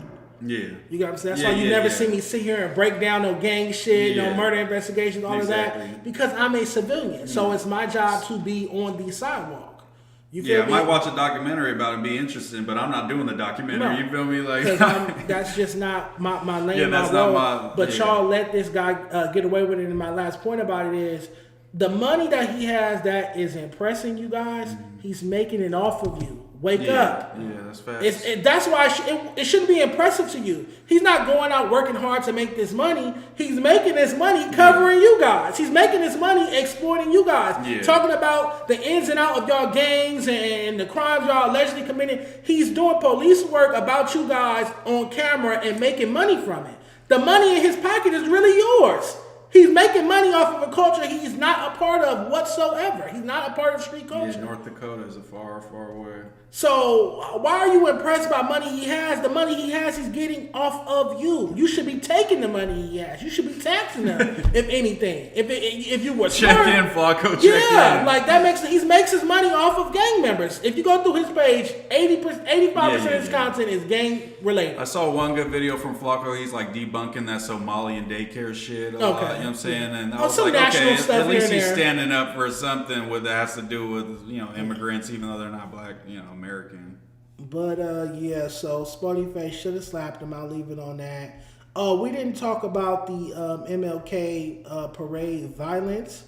I don't think you were informed, but somebody did get stabbed. Okay, I didn't know that. I just saw the videos of them catching the fades, so I was just like, damn, they calling them animals. Everybody catches fades, but if they got stabbed, nobody likes to see violence. I still wouldn't call them animals. I'm never going to neither way. I'm just saying like animals. No, exactly. I would never do that. I'm just saying for Flakko, it's like that doesn't even match the crime. You know what I'm saying? The brutal language don't even match the action.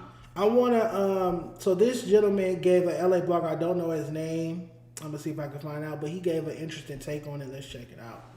Hey, why y'all keep asking why the police just standing there?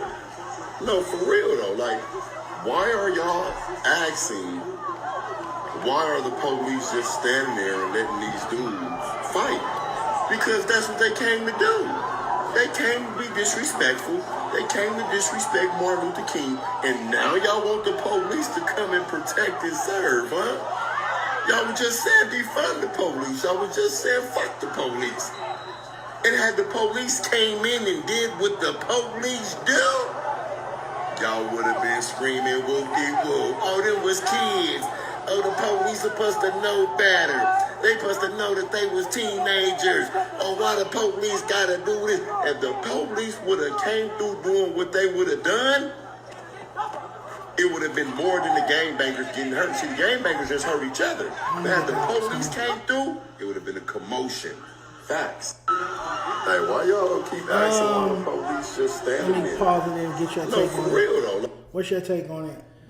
I get what he's saying, but it's just like two things can be true at once. You know what I'm saying? It's not black and white. You know what I'm saying? There could be police brutality. There could be bad relations with, you know what I'm saying, minority communities, especially black people and the police. There could be, you know what I'm saying, lack of training in the police and all that shit.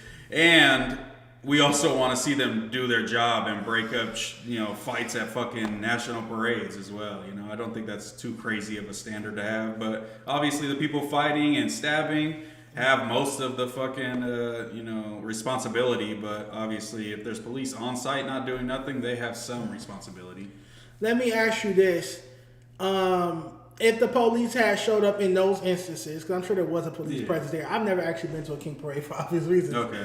But if police had intervened in these videos and things went left and they used excessive force, isn't that a risk? It's kind of like a gamble, No, facts.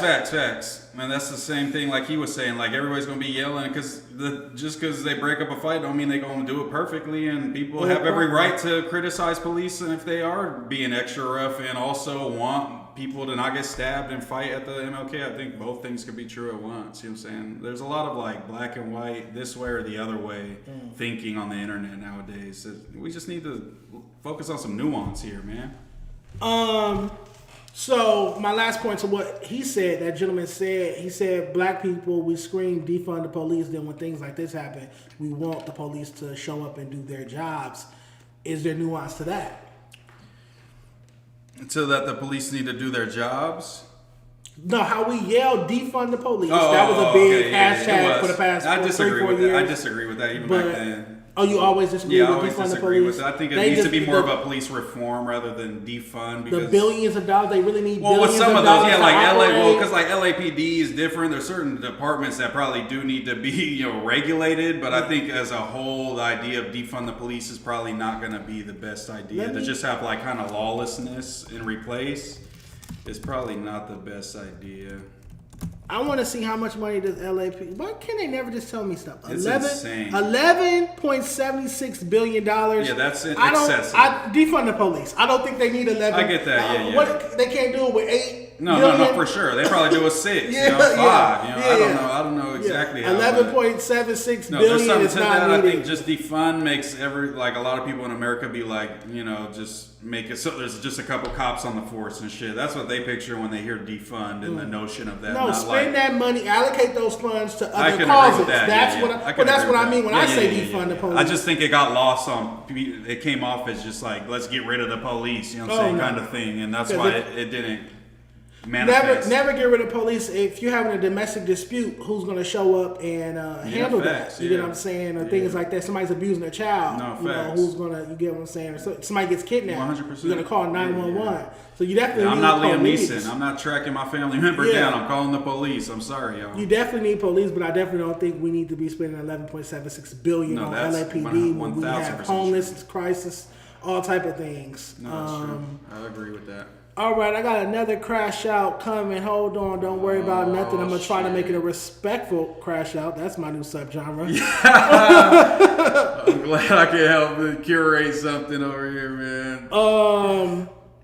So Stat has officially turned down. He don't want no parts. Okay. And my father told me to leave that man alone and stop being a bully. I've even gotten into it with Stat in the DM, man. Really? I used to fuck with Stat too, but I don't even want to get in the argument with it. It was like some stupid like anti-vax shit he was on. I was just, disagreeing. That's a Stat argument. Yes, it was such a Stat argument. That's a Stat argument. He said he did his own research and shit. I'm like, what research are you doing, Stat? Let's be real. But shout out to Stat, I guess. Okay, so I'm gonna leave Stat alone and bully somebody else. Shit, we got a new target. Right, bully somebody else. Let me see where I can put this on the screen where it doesn't maybe over here. Then or maybe in the middle of us or something. Okay, yeah. And then, right yeah, here. I can scoot over a little. So, another former Fair to Say co-host. Obviously, I made a video. Locker room. Crazy. I made a video on the stream last week where I said that Scottie, pop outside. Y'all haven't dropped content in like months, many months. They hadn't went live 3 months, 4 months, and I ran them off YouTube was the title. So then, very next week they both dropped content. So Kickstarter. Yeah, y'all can thank me later. Nonetheless, Scott is back. He has a new piece of content out with Reason, formerly of TDE, a rapper from Carson. No. And after a full day, it has 107 views. Shout out to Scott. Reason on Losing Friends, Fixing Beef, and Finding Peace after TDE. So the reason this is on the screen is Scott quit, Fair to Say, the show we was on. He said he quit because DJ Hed called him and told him to get away from me. He did say that. He said DJ Hed called him and told him to get away from me. I enjoyed the back and forth. He was like the antagonist, I was the protagonist. So some weeks we would swap. And we would sit across from each other once a week and have these great debates. And then one day, T-Rail texted me and was like, Scottie just quit. Yeah. And I didn't find out till later that it was because DJ Hed told him to get away from me. That's so crazy. And for you to let an older person stop you from doing content with me, that's the previous generation of LA media. Me and you are the current generation of LA media. And for you to let him tell you to stop working with me. The numbers were going up. Our last episode together did close to 50,000 views. Yeah, that's good. Which is more than what DJ Hed shows does generally. Especially on FMW, I'm saying that was like the newcomer show, and y'all was turning it up. You know what I'm saying? And Scottie was the first to quit and walk away, and he said it was because of me and my demonic energy. And because DJ Hed told him to get away from me. But they got like hella mad when you like broke down that Dom Kennedy album. They didn't want me to. They didn't want me to. They're like, oh, you're too in depth and shit. Like nobody wants to hear this. It's like, damn. He said, we don't care about music. Scott's exact quote was, we don't care about music. Why you always potting with people that don't care about music, Dejon? I don't know. It's something you need to pick these motherfuckers and be the first question on your interviews. Like, do you love hip hop? Yeah. Right. We need a hip hop test before anybody walk in. I agree because I'm always potting with people that don't want to talk about hip hop, but that, you know why? Because I live in LA. No, facts, yeah, that's true. This is not hip hop culture. This is gang culture, Hollywood culture. This is not hip hop culture centric, in my opinion. It's very few people that really know about hip hop. Look at T-Rail. He thought DJ Kool Herc was a rapper. Yeah. Or Mac Wop. He thought he didn't know who Melly Mel. Yeah, I remember you saying that. Was so like when you have our most prominent podcasters don't know the fundamental basics of hip hop, that lets you know we're not really hip hop culture driven. But nonetheless, back to Scott, you quit. Fair to say, you quit podcasting with me because DJ Hed called you and told you to get away from me. He let you come on his show one time and be a guest. Yeah, it made it seem like, DJ Hed hit me, I'm rocking with Hed now. Hed finna put me on. Like, I thought Scottie was finna be doing shit with the radio. And, that's how it came off. Yeah, that's exactly how it came off. Only for you to go up to his show with Gina one time as a guest and never be seen on camera with him again. And I like Gina, but even that show don't do, no numbers or nothing. Like, it's not very impactful, the Hed and Gina show, as you would think it would be. As you would think it would be. It's PC opinions. You're not going to get controversial hip-hop opinions over there. I feel like Gina wasn't always like that. It's just the radio kind of gets a hold of you and kind of waters you down, or what, or that just like vibe, that old media kind of vibe. But no, I won't say old media. Well, maybe old West Coast media. Yeah. Because I feel like I was one of the first West Coast hip-hop media people that really spoke their mind, gave honest opinions, wasn't afraid of these so-called gangster rappers. Yeah. I've never heard of a West Coast media person telling somebody your album sucks or your album is trash or X, Y, Z. It's very like New York kind of vibes. And that's what I was just about to say. That's like why it's the Mecca. Right. That's what I was just about to say because you said radio kind of toned you down or something to that effect. Yeah. And I'm like, no, I remember Starbuck Wild. No, facts, yeah. I remember early Wendy Williams, Miss Jones. I go back and listen to those interviews. Early Charlemagne. I go back and listen to those. And Funk Flex. Yeah. Like, what are we talking about? Like, they gave it to you raw. Even This Is 50, they had some folks on This Is 50 that that was giving it up on there. I remember there was beefs and shit over their opinions. Yeah, so I feel like in New York on their hip hop radio and hip hop platforms, they were brutally honest. Facts. Even the Source magazine, they was giving niggas 1 mic, 2 mics. But that kind of goes along with the New York kind of just attitude. Like out here, people are rude, but you get to know them. They're the best people ever. Out here, it's like LA people play in your face and then do some snake shit behind you, and that's kind of like goes along with the They think your music is trash, tell you the hottest but they'll tell you smoking, that it's dope just to be fake and to so-called get ahead. But deep down, they think your music's trash. They don't care about it. And that's part of the reason why you feel like LA rap is in a bad place, because of that kind of false bravado that they're giving these people. And I know you think Mexican people like two-step rap, and that's why we're in a bad spot too. Well, so for that conversation, I had we don't gotta go super in depth, but Lush had a good point because I brought your point up to him. Oh, what did he say? He pretty much said the reason why isn't just because Mexicans like it. He said black people, everybody on the West Coast likes that type of shit because we come from G-Funk and not from like the super technical rappy side like New York does. And he was saying that he feels like has a big impact, not just because Mexican people's cultural music is kind of more that two-step kind of tempo, and that matches up with like a 310 baby hit. You know what I'm saying? I don't know what you think. That's a historical perspective, and obviously Lush's elder statesman. He's been around, so he's gonna have that. He was there when G-Funk came out. Yeah, he starts naming all these people. He's like, I can't tell you the difference in feeling when it goes from this sound to G-Funk. You're talking currently, you saw the issue be. I saw it go from ratchet music to Draco. Big Deal's calling. Can I answer Absolutely. the call for Big Deal? Yo, Big Deal, what's Gucci with you, man? I'm on Dejon Paul Day in LA pod right now. You live. What's good? Oh, man, I'm just chilling, man. Shout out to Dejon, man. Day in the life, man. What's the day of life? It's crazy. What's the deal, man? Serving shit. It's a cold game. Yeah, it's a cold game. I'm just chilling, man. I was just tapping in with you. Yeah, man. Shout out to y'all, man. I didn't even know y'all was still live, but I just woke up, man. I just seen a little clip, man, on 7 page. Oh, yep. It's good. Nah, it's good. If you trying to chop it, I can hit you after this when I get up out of here. Yeah, man. Hit me when you done, man. Shout out to y'all, man. Shout out to Dejon, man. Y'all keep running it up. All right, man. Will do, man. You got to pull up soon. Yeah, subscribe. It's a cold game, man. He's serving shit on there, man. Go subscribe, y'all. Yeah, I'm still getting warmed up. Hey, I got everything I need. That's why I was calling you. All right, bet. Yeah, I'll fuck with you, and we gonna get it right. All right, for sure, bro. All right, bet. Yeah, so the conversation started from a Detroit rapper hitting me up. He's always, every time I post LA rappers, he'll be like, this shit trash, blah, blah, blah. I can't get jiggy with this shit. I asked him specifically what don't you like about LA rap? He's like, the beat. He started with the beats. He said the beats are weak. And then he said, y'all are letting Hispanics fuck up the culture. Hispanics run LA rap. Okay. And after I gave it some thought, because it was weeks and weeks, I kept giving it thought. I can see that. I'm like, damn, they do go for anything. Like, they really like, for the most part. Now, I don't want to speak in like monolith, but for the most part, the Hispanic fan base out here will pretty much accept anything these LA rappers do and still support it. Y'all still support it. No, I get that. And for me, like, personally, all my friends, all my family hate LA rap. Mm-hmm.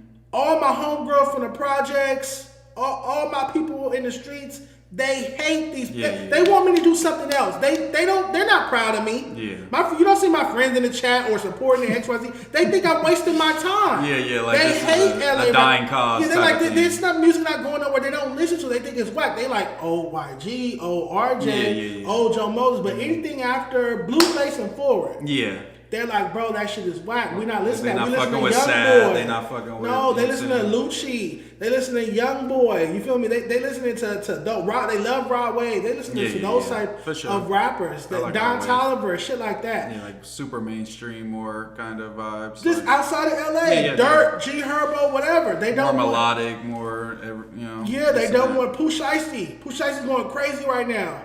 Those type of, they don't, even the LA female rappers, my homegirls not listening to that shit. Every time I cut on an LA female rapper, no Ash Bash in your Serato? I promise you they're not. They be like, that bitch can't rap. That's what my homegirls say. But they like the Glorrillas. They like Lotto. Yeah. You get what I'm saying? So I feel like, from my experience, a Hispanic audience will still support, maybe I've been wording it wrong or harshly, but Hispanic audience will still support the most basic rhymes from an LA rapper versus the black audience requires a little bit more. We might a single here and there, gang, a ya, Soap City, but we expect more. And I think that's a fair observation, and I think it just comes down to like I kind of say this with Mexican rap, like the reason why we don't have like a Kendrick Lamar, Drake type of level of Mexican rapper is because we just haven't been rapping not like old Chicano that kind of shit that wasn't hot back then. Like we've only been rapping like pretty much like black people, like black fools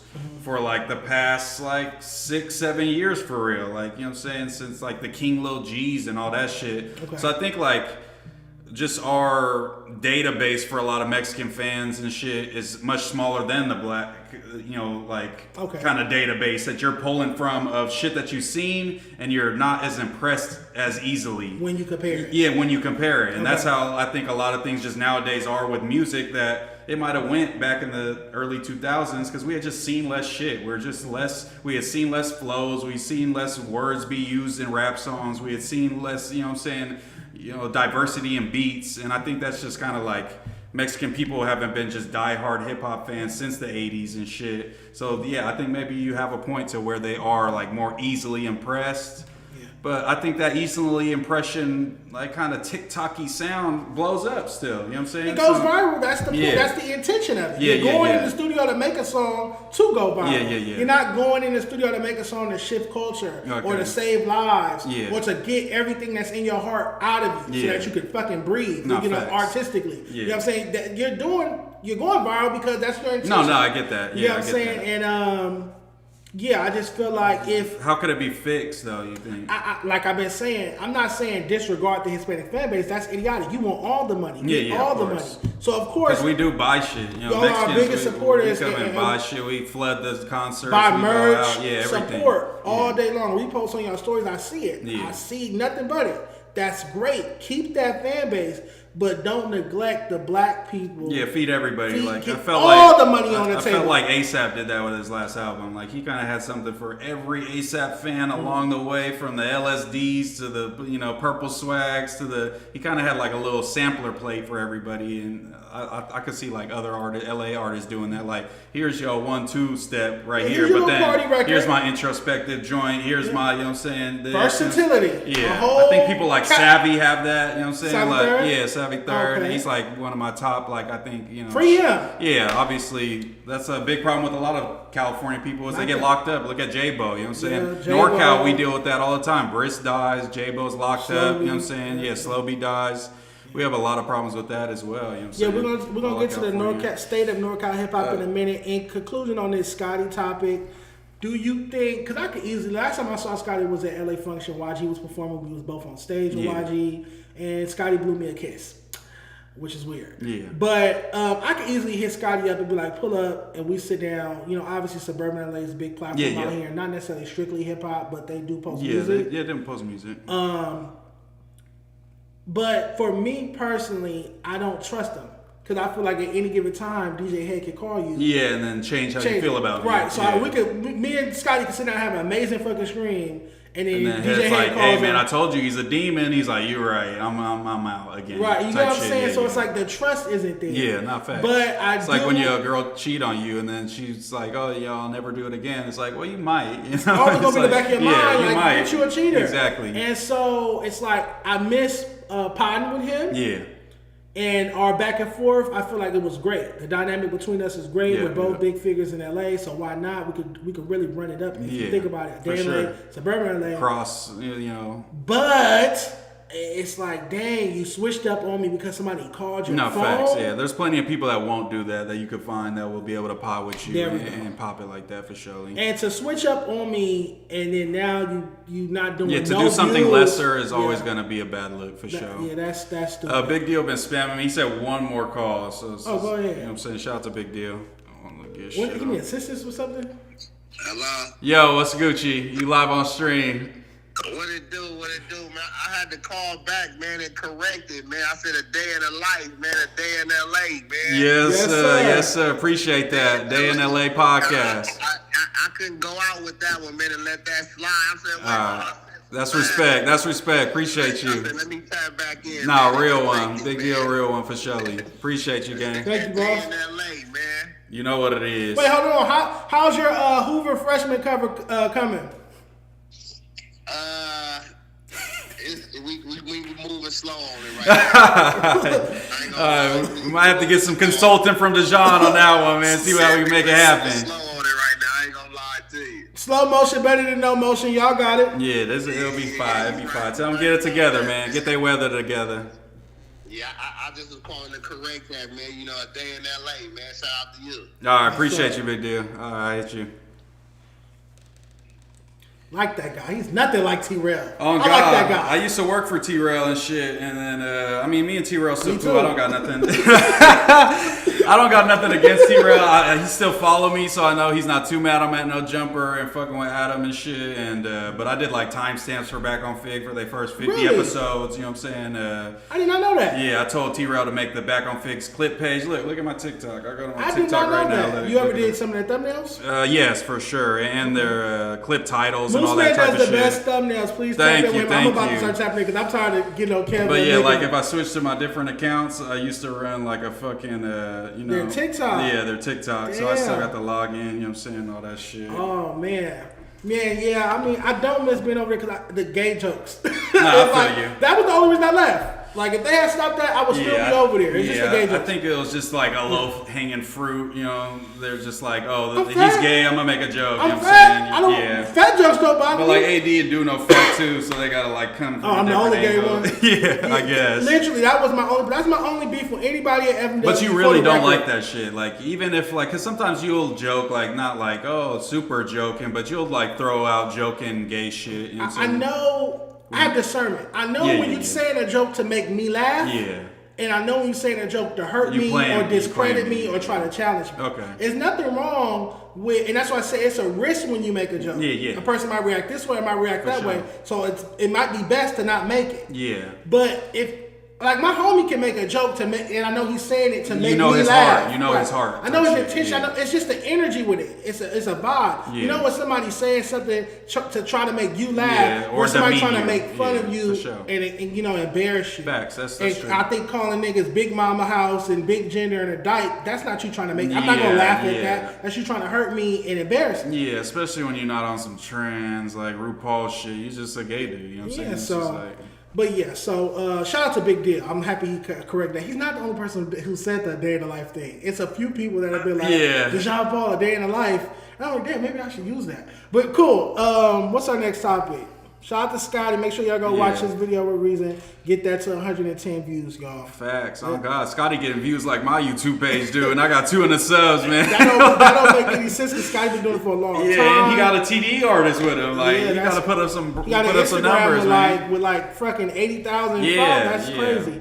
Where we at, Scottie? Sneeko. This wasn't too crazy because it's just like these dudes are kind of bums anyways. You know I'm not familiar with Sneeko. And I fuck with Sneeko, but he's just gone through like, he's kind of seems like a guy that wants to be accepted by everybody, you know what I'm saying? He used to be kind of a YouTuber and was very introspective, made videos, commentary videos about culture and, you know, things in America, issues in America. Then he pivots and he goes into like his Andrew Tate era. So he's friends with Andrew Tate, he's friends with Kanye, he's friends with Nick Fuentes, you know what I'm saying? That's who Sneeko worked on the campaign for Kanye's presidential run. Really? Oh, shit. Yeah, that's not a good sign. Yeah, so that's not a good sign. He's just a YouTuber now. He's like a red pill YouTuber. He's usually goes hard on Jewish people in the name of, you know, free Palestine, but he kind of goes a little extra hard for sure on the Jewish people. They played the Kanye song, the HH song, you know, the song that he dropped. I know the song. I never listened to it. Praising Hitler pretty much. Right. And that pissed a lot of Jewish people off, obviously. quick sidebar. I hope Lush is no longer. I know, yeah. I do hope that he's. And leave Lush's parents alone. They're very nice people. They're great people. They was side by side with Martin Luther King, damn near marching with them. And, really? Lush's dad is was very involved in King civil did rights. have a lot of Jewish support. Rabbis would march with him. I saw that as well. Lush's dad is down with the cause for sure. He's always outspoken about that shit. Because I'm doing a Lush documentary, so I'm studying his life and shit. A Lush documentary is crazy. I'm about to make a little joke. Is that why his dad made Indeed? Oh no! His brother, CEO. His brother's the CEO. He just stepped down, but yeah, he's the CEO over Indeed. Let me get these niggas a job. No, that's hilarious. That's funny. That's pretty fucking funny. Hey, I've gotten plenty of jobs off Indeed. Shout out to Chris Hyams. Yeah, you know what I'm saying? Shout out to Lush brother. All right, so I'm gonna pull up because I didn't know who Sneeko was. Yeah, I'm gonna pull up this video. He's a streamer now. He's very controversial. He gets banned off a lot of platforms. He's been banned off of YouTube completely. I'm pretty sure. So what? I think he got unbanned recently. What is his Kick he's using? He might have been back on YouTube and got banned again, but it's Kick or Rumble. Those are the two reject sites where when you get banned off anything, you end up on Kick or Rumble. All right, so Sneeko just got banned from every Jewish. Please do not be playing. I hate that. Sneeko just got banned from every Jewish-owned business in Miami after he danced to an anti-Semitic song in the club last night. We're about to watch this. Hold on. I thought that this was very interesting. I bookmarked it. Let's go over here with it.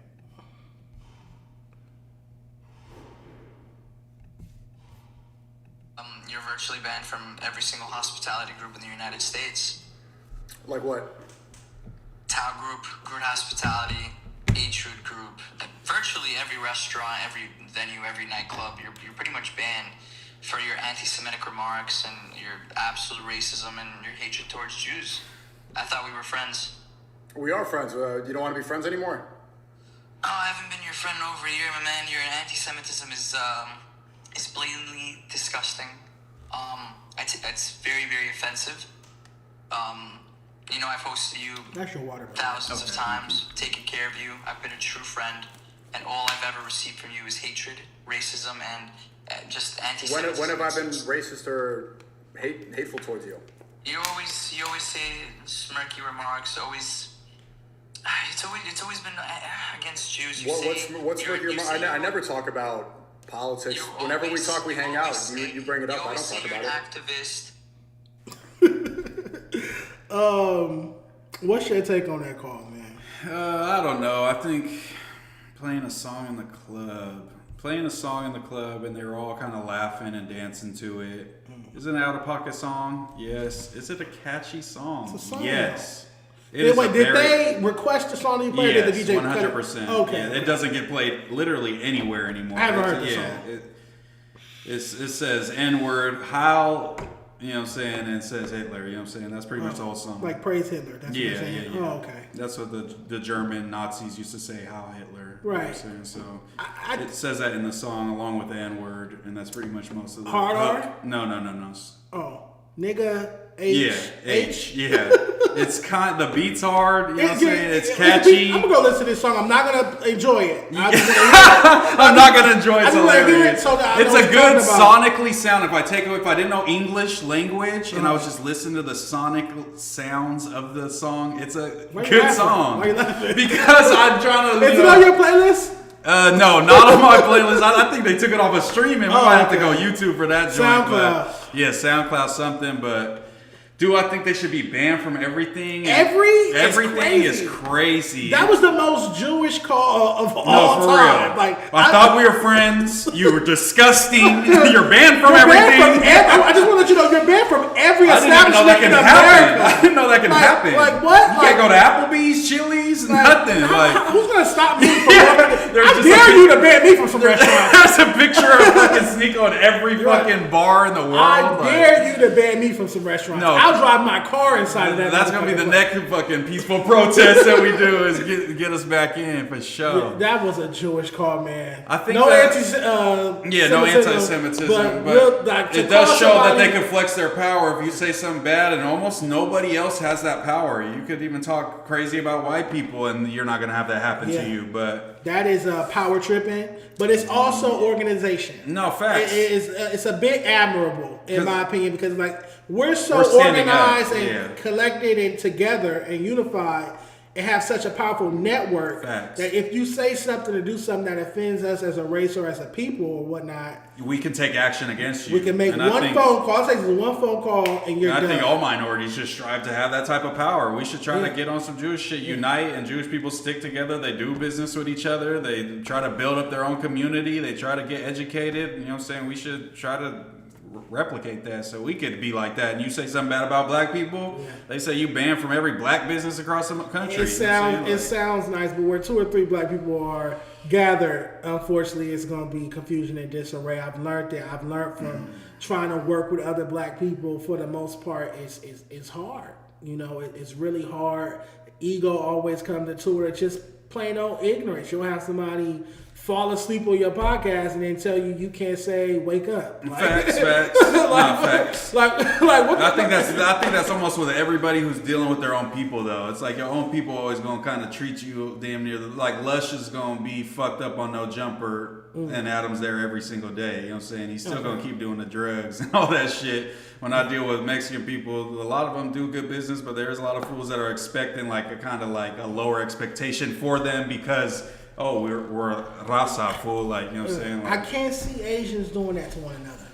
That is where I draw. I don't think Asians do that to one another. That's true. I feel like they're focused, hardworking, and professional in business settings. Yeah, true. But they've been able to kind of rock with the white folks for a longer time than any of us have too. Yeah, you know what I'm saying? Adjacent. Their cultures match up a little bit better.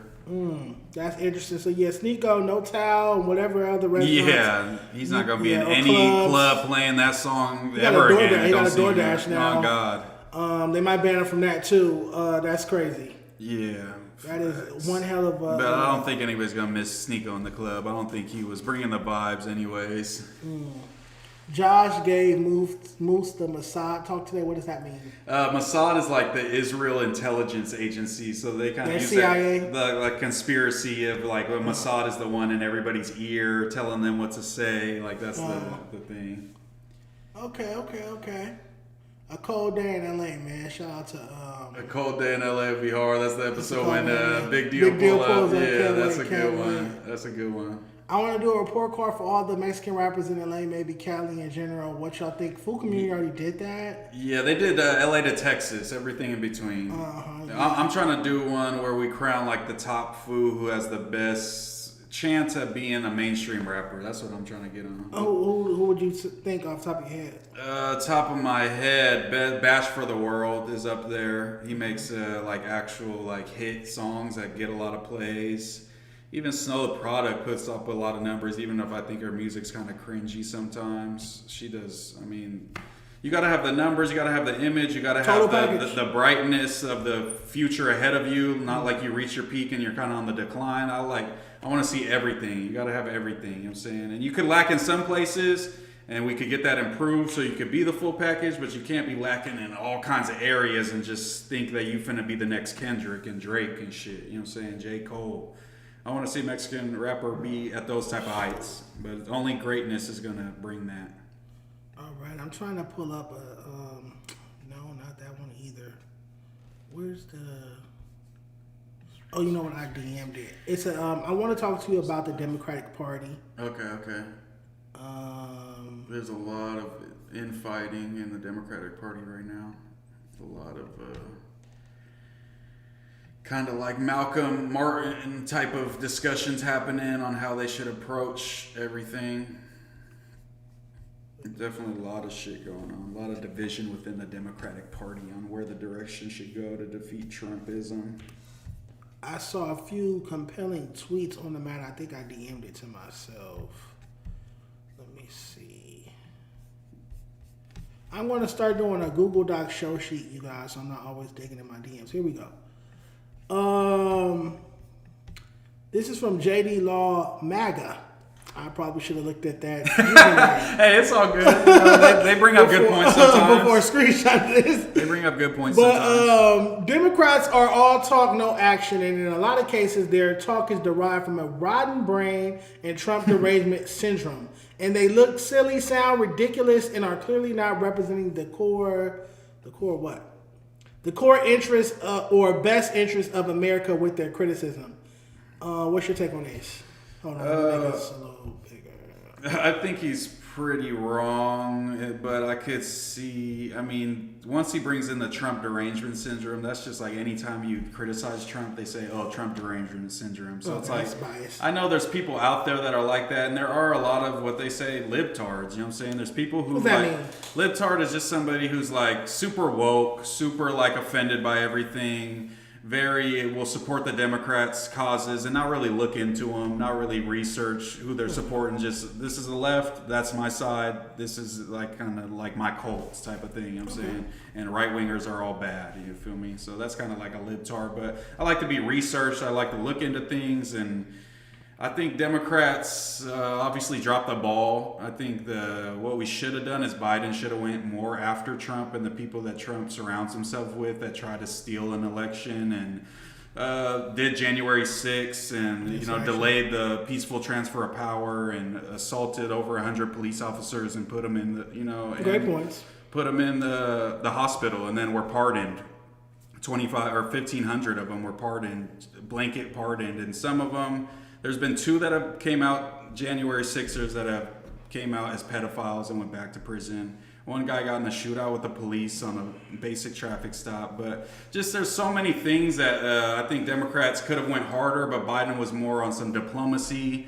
Let's just forget that MAGA crazy shit happened. Let's get back to normal.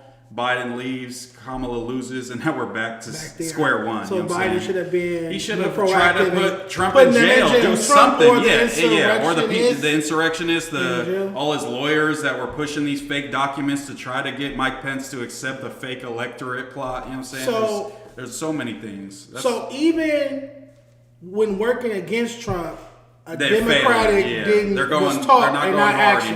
No, so the crux of it was. The crux of it is correct. I just think that there's fair criticisms of Trump. All the things that he's doing currently aren't in the best interest of the U.S. Groceries still expensive as shit. My gas, I've been driving around LA. They said it's going to drop soon once they get that oil. The oil, but I've seen a recent report where it's not as much as they said when we initially invaded Venezuela and shit. So the oil disappeared? Like it's just they were capping on the amount of oil that we're gonna get is what it's looking like, and then China still has relations with them, so. That's not getting cut off. So, like, there's a lot of things that are going on that aren't helping the American people. And Trump saying, hey, look at this good thing I just did. Look at what we did in Venezuela. Look at what we're doing with ICE. And none of that's bringing any of your prices down or inflation down or anything of substance. Real quick, I do want to add this. I do think that what he did culturally, I think what he did with Venezuela was gangster. Yeah. And I agree with that. And that seeing a dictator fall is great, but I think it's just more of like a sign of like a show to feed his base. Like, hey, look at what I'm doing. A demo. You know what I'm saying? Yeah, and then our country's going to shit like behind you while he's like pulling the curtain and being like, look what we did in Venezuela. I was proud to be in America. No, I get it. For one day. It was fly. The Nike Tech, they put him in the Nike Tech, blindfolded him. That was dope. It's like a video game. Dub Trump on that one. Yeah, it was Call of Duty shit. I want Greenland. Oh my God! I'm hearing poor Denmark getting bullied. Bro. I mean, that small ass country doesn't need all of that. Leave them alone, no, man. Fuck that bullshit ass country, man. I'm hearing it's rich with resources. Yeah, but that's what they said about Venezuela. Now they're saying we're gonna get like a quarter of the oil that they said first. You know what I'm saying? So it's just like I don't know who the fuck's telling us this shit, but it seems like they're not being as it's like. Fucking Bush and them saying, hey, there's weapons of mass destruction. We believed them. They went over there and fucked over the Middle East for 20 years. But see, that's different because weapons of mass destruction doesn't necessarily benefit us, I think the resources, if there's gonna, if we get a bevy of resources, wouldn't that lower the price of certain items? Yeah, and if that happens, then I agree. But the tariffs haven't produced that, and this hasn't produced that, and I'll wait a year and we'll check back in and see if it did anything. And I doubt it did. You don't think we're gonna get our tariff stimulus? Fuck no, bro. They just asked him about it, and he said, "I said that." I swear to God, you did say Look that. up the clip. They said, "So when do people expect these checks?" He said, "I said I was gonna give out tariff checks." He said, later this year. I got you. Like third quarter. That's he just be saying shit, bro. Well, he's a politician. They're all exactly. lying business people. All right, we got one more tweet about this. This one is not from a MAGA user, at least. Yeah. It says Democrats will literally do anything besides narrate what's happening and ask for money. Like shit will be on fire. They'll be like, "This is on fire. It's bad, right? Wish somebody would do something to stop it. Donate here." What's your take on this tweet? Democrats literally don't do anything besides narrate and ask for money.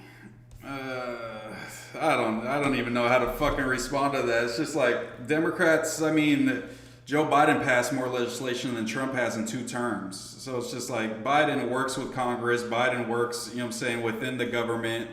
And Trump signs executive orders that as soon as our king Gavin Newsom wins the next election, he's going to undo every single thing, and he wouldn't be able to do that if Trump was working with Congress and passing legislation to get what he wants done instead of signing executive orders that can be easily undone. I was just about to ask you, because I heard you say that earlier on No Jumper, what's your disdain for moving outside of Congress? Like, why is Congress approval so important to you? But you're saying if Congress votes on it, it's permanent. Like it sticks around, and you can't just sign another executive order to undo anything. You have to go back through Congress and say, "Oh, we have to repeal this bill," and Congress has to vote on that. You know what I'm saying? So, like, if you want long-standing border control, pass a bill. He hasn't passed a bill and will never pass a bill. So ICE is snatching these people up for show. Right. If you care that much, make a bill, pass it into law, and tighten up the border. And we had one, and Trump had them shoot it down before he was the president and said, "I need to run on this issue. Don't pass this bill. It'll fuck up my election chances." This might be a stupid question, but is Trump in favor in Congress? Like, if Trump takes something to Congress,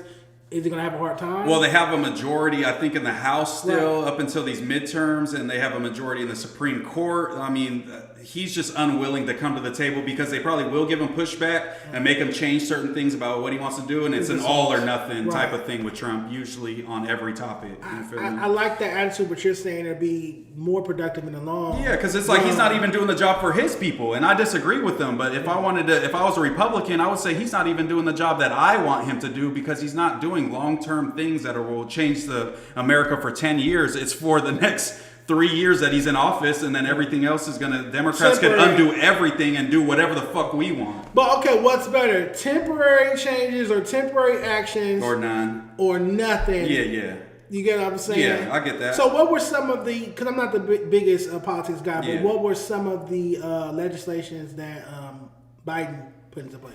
The bill where the infrastructure bill, so like a bunch of it was like billions, I forget how much because I haven't been looking at the Biden shit lately, but it was billions of dollars to infrastructure for freeways, bridges, there was shit for schools, all that shit. I mean, it was the biggest infrastructure, fucking bill I think in American history or some shit in the past 50 years. So billions of dollars to fix our freeways or to build new ones? To fix our freeways and fix all the streets and cities and all that shit. In Sacramento, they've been doing it. Our Highway 50 got fixed. I'm not gonna cap. What about LA? Hopefully y'all get it eventually, but it seems like y'all gonna need to take money from the police and put it in your freeways. How about that? How about that? He passed. There was some shit he passed for caps on medications for pharmaceutical companies for things for diabetes people and shit like that. You know what I'm saying? Put caps in. Elderly people can't afford those things. Yeah. Not legislation, but he appointed the first black woman Supreme Court justice to the Supreme Court.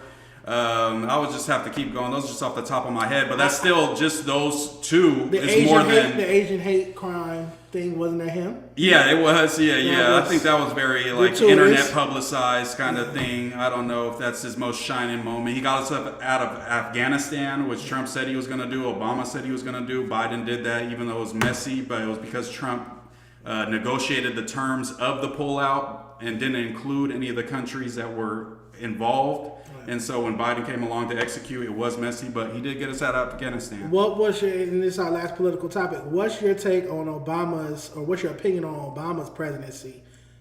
I think he did a lot of bad things, and he gets blamed for a lot of things that he didn't do. I think the drone shit and, killing kids, war crimes is what they say he did. But we were at war, so I'm not going to hold him super... things crazy. Happen. Yeah, things happen, and then they say, well, he deported all these people, and he used expedited removals. That's the same thing that Trump's using, expedited removals, where you don't see a judge. We could just sign a paper and you get deported. He didn't use ICE to do it, though.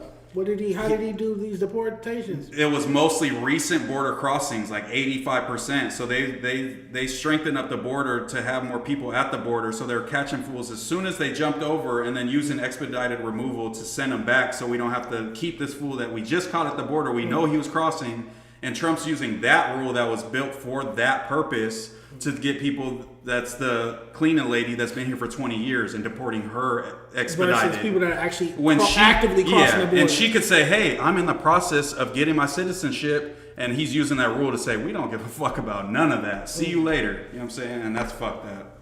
And our 14th Amendment, the second half says any persons that comes on our U.S. soil gets due process. You know what I'm saying? And that's constitutional. Yeah. So Brandon will argue that.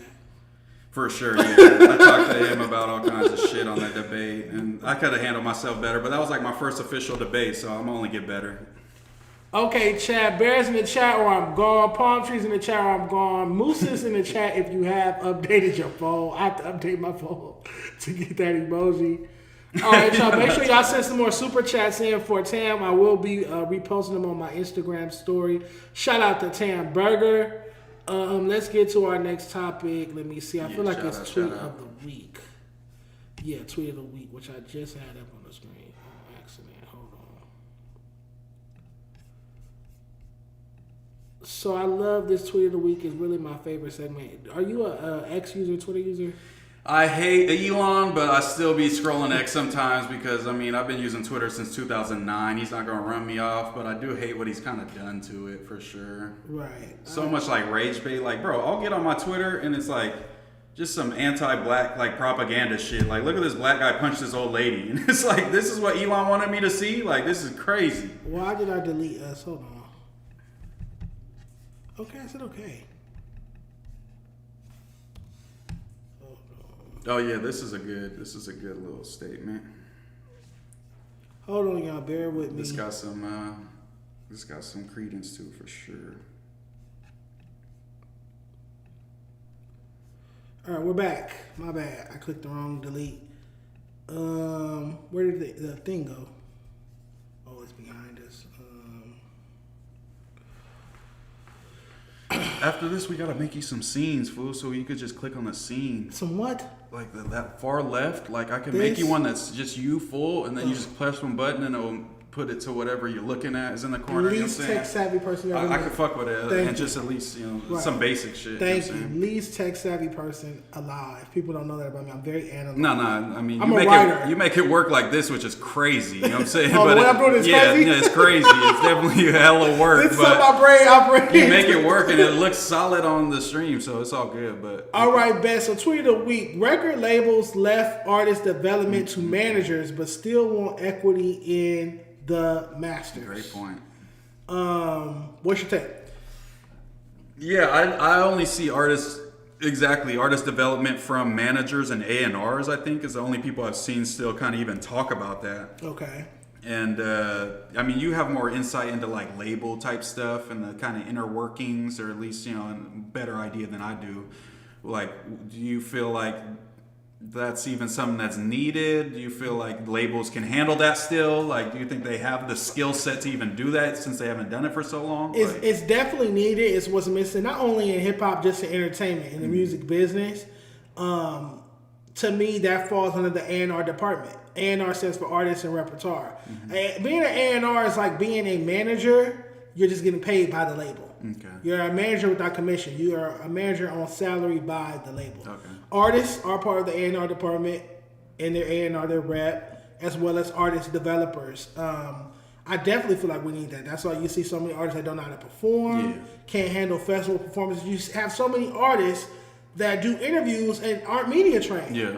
Like how is that not necessary? Like facts. I've seen a lot of it, and they come off bad sometimes. They come off shit that fucks up their whole career because they just not media trained. Don't know how to properly answer questions. Won't give you any sort of eye contact. Even like I have artists that come up here and all they want to do is talk about their project. They can't talk about a current event thing, get in and out of their that, life outside of that. Anything like show any personality. They're just like, oh yeah, I got a new project out. Y'all check it out. Like you could have tweeted that. Yeah, facts. You didn't have to pull up. Yeah, they don't necessarily care just about that. So I feel like artist development is something that labels are too cheap because that costs staff. Yeah, facts. So that they're trimming the fat. They don't want to invest into that. It seems like labels are cutting back, not adding people type shit or adding departments. Right, even though that would probably make them more money in the long run. If the artists they get were more developed, you would get more return from them. But it's all about instant microwave. Yeah, TikTok numbers stuff. And shit. And so you don't need artist development for a TikTok artist. Yeah, facts. You know what I'm saying? Yeah, they're doing their own thing.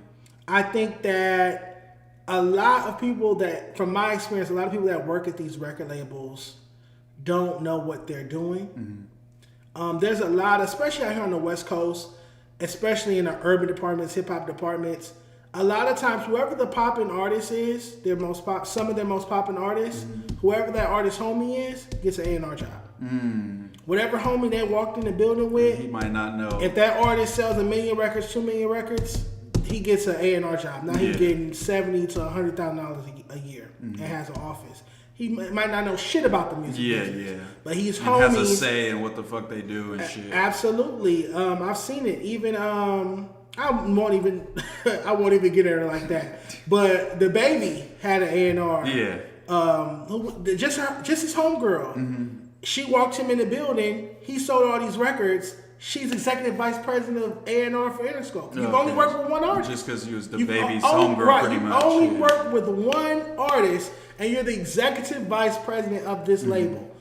You've only walked in this building with one artist. But that seems like almost desperate. So, like, are they desperate for people? Like, is there not people trying to, like, be in this lane and be talented at, like, scouting talent and shit? Like, I think it's about who's going to cost us the least amount of money. That's true. Because if I put somebody here that really doesn't know what they're doing, they're just going to sit there, get their $70,000, $100,000 a year, and not cost me. Because they don't know what they're worth coming into the game. If I bring somebody who knows what they're doing, they're going to run it up because it costs money to do business. They know exactly all the expenses that they're going to have and all that shit. They're going to develop the artist. If I bring in somebody to run my A&R department that knows what they're doing, they're about to spend millions of dollars. Because it costs millions of dollars to run an A&R department and a record label. But if I bring somebody that don't know what they're doing and they're just there for a face, like a token, a can of paint. No, they're just going to sit there and spend $70,000 or spend millions of dollars.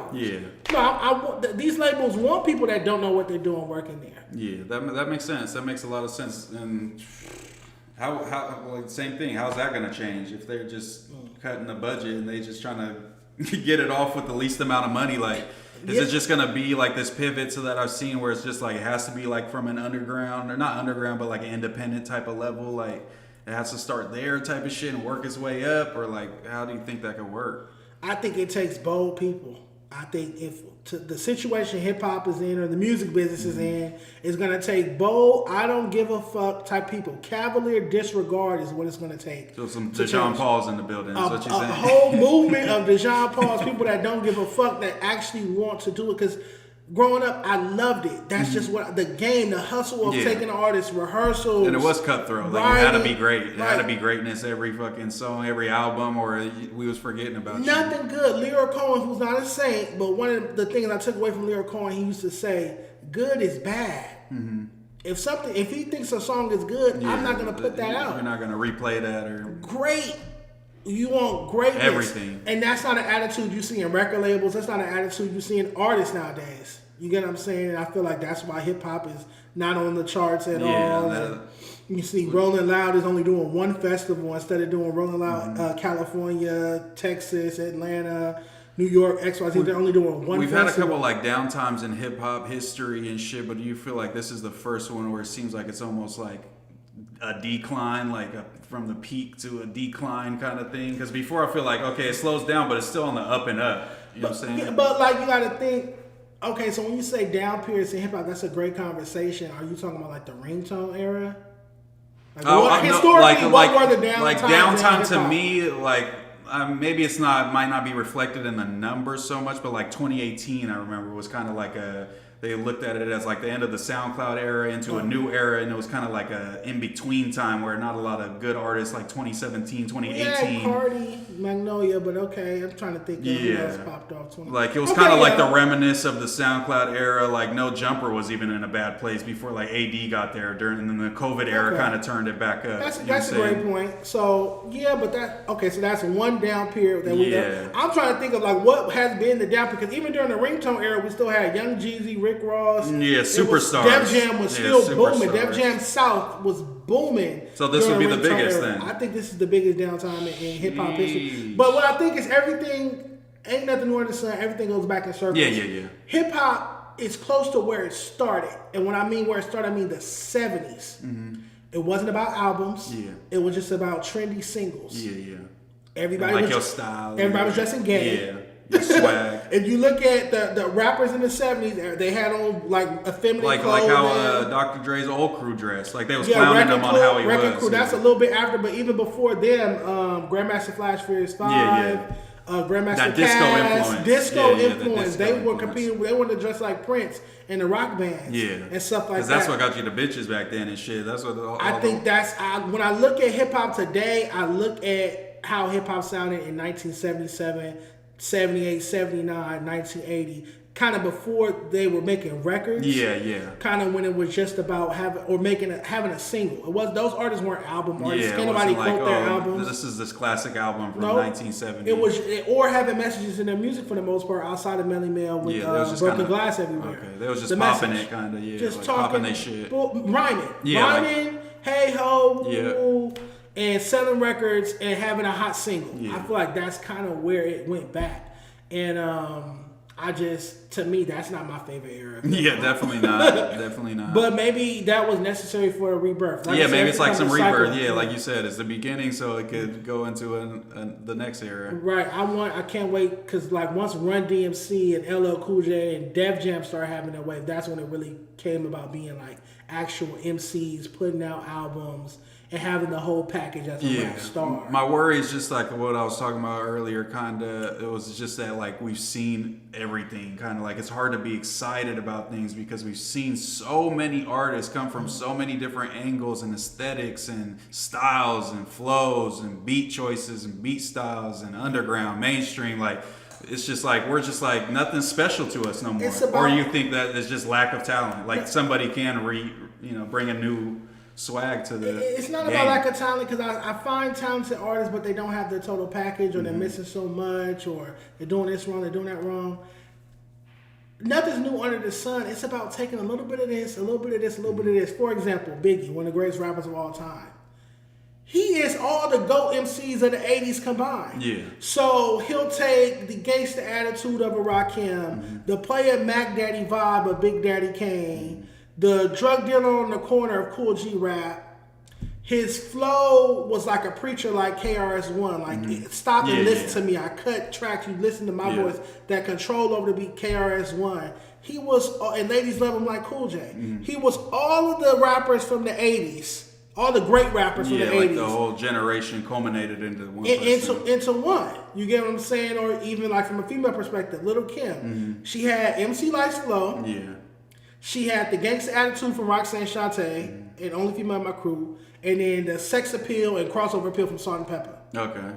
I'm gonna take and woman empowerment from Queen Latifah. She just spent it on her head. Put her to another level type shit. So you need that's why they were so dominant. Like a culmination of culture. A culmination into one person type shit. That don't just copy one person. Yeah. You have to get a little. It's like all the greats. It's like, studying Kobe and Jordan and, you know what I'm saying, Magic Johnson and shit, and then trying to make your game like all of them together. Yeah, become like a super player. Yeah. I feel like that will be one of the solutions. That would be something I tell artists. But you also feel like that's going to be lacking too, because these fools don't be listening to old shit or even studying the greats or studying even the era that's right before them. Right before them, they don't. Yeah, imagine if let's keep it on LA. Imagine if an LA rapper came out and he had a little bit of Nipsey, a little bit of YG, a little bit of Dom, a little bit of Draco, Draco, bit of Kendrick, you know a little bit of Draco. Yeah. That's a perfect rapper. Yeah, that would blow up. Autobot or whatever. It sounds like the coolest guy that's ever existed in the world. You know what I'm saying? Like, I feel like that'll definitely be it. But yeah, artist development is a lost art, and shout out to anybody that's trying to keep it alive. Point and Shoot Sheriff said, how can you criticize rappers when you can't get your audio right and make your show sound and look good for your viewers? Sheriff is on me about my audio every single week. Damn, Sheriff from SAC too. Really? Like, he's had some like outer city allegations, like claiming SAC, but he's from like Orangevale. But if he's from SAC, shout out to Point and Shoot for sure. Again, I'm not tech savvy like that. It's a work in progress. When I go listen to the show on my phone, it sounds cool. It sounds good to me, but I know there's audio people that be having the headphones and the earbuds straight in. They know about audio, so they're like, oh, there's this slight buzzing and there's this slight echo and there's this, you know what I'm saying? When Donnie pulls back up, I'll see what he can do. I have Shure mics, but when we were using the Shure mics, they kept saying echo, echo, echo, echo. Yeah. So I started using the Movo mics because I'm not getting the echo complaint. So I was using better mics than I have over there. Yeah, you guys didn't like that. I think the most important part is just being consistent. That's what you've been. It's just going to keep improving and shit. You know what I'm saying? It's a process. Absolutely. This is the new Boe for sure. I don't say the N-word either, y'all, so I'm already doing better. Dejon running from T-Rail, keep it a beam. That's ignorant. Moose had a DS during the ringtone era. I had like a little Nokia. I remember asking for Soulja Boy, Kiss Me Through the Phone. I remember having Scottie by T-Pain and Plies as my ringtone. I'm trying to think of some ringtones I had. I had Shawty Like Mine, Shawty Like Mine. That's Chris Brown and Bow Wow. Yeah.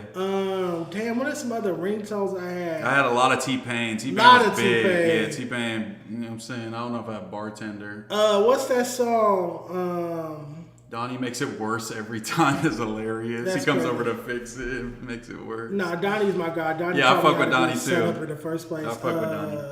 Damn, some other ringtones. Kiss Kiss, Chris Brown, T-Pain. What's that? I had the Carter 3. I had a lot of Carter 3 songs.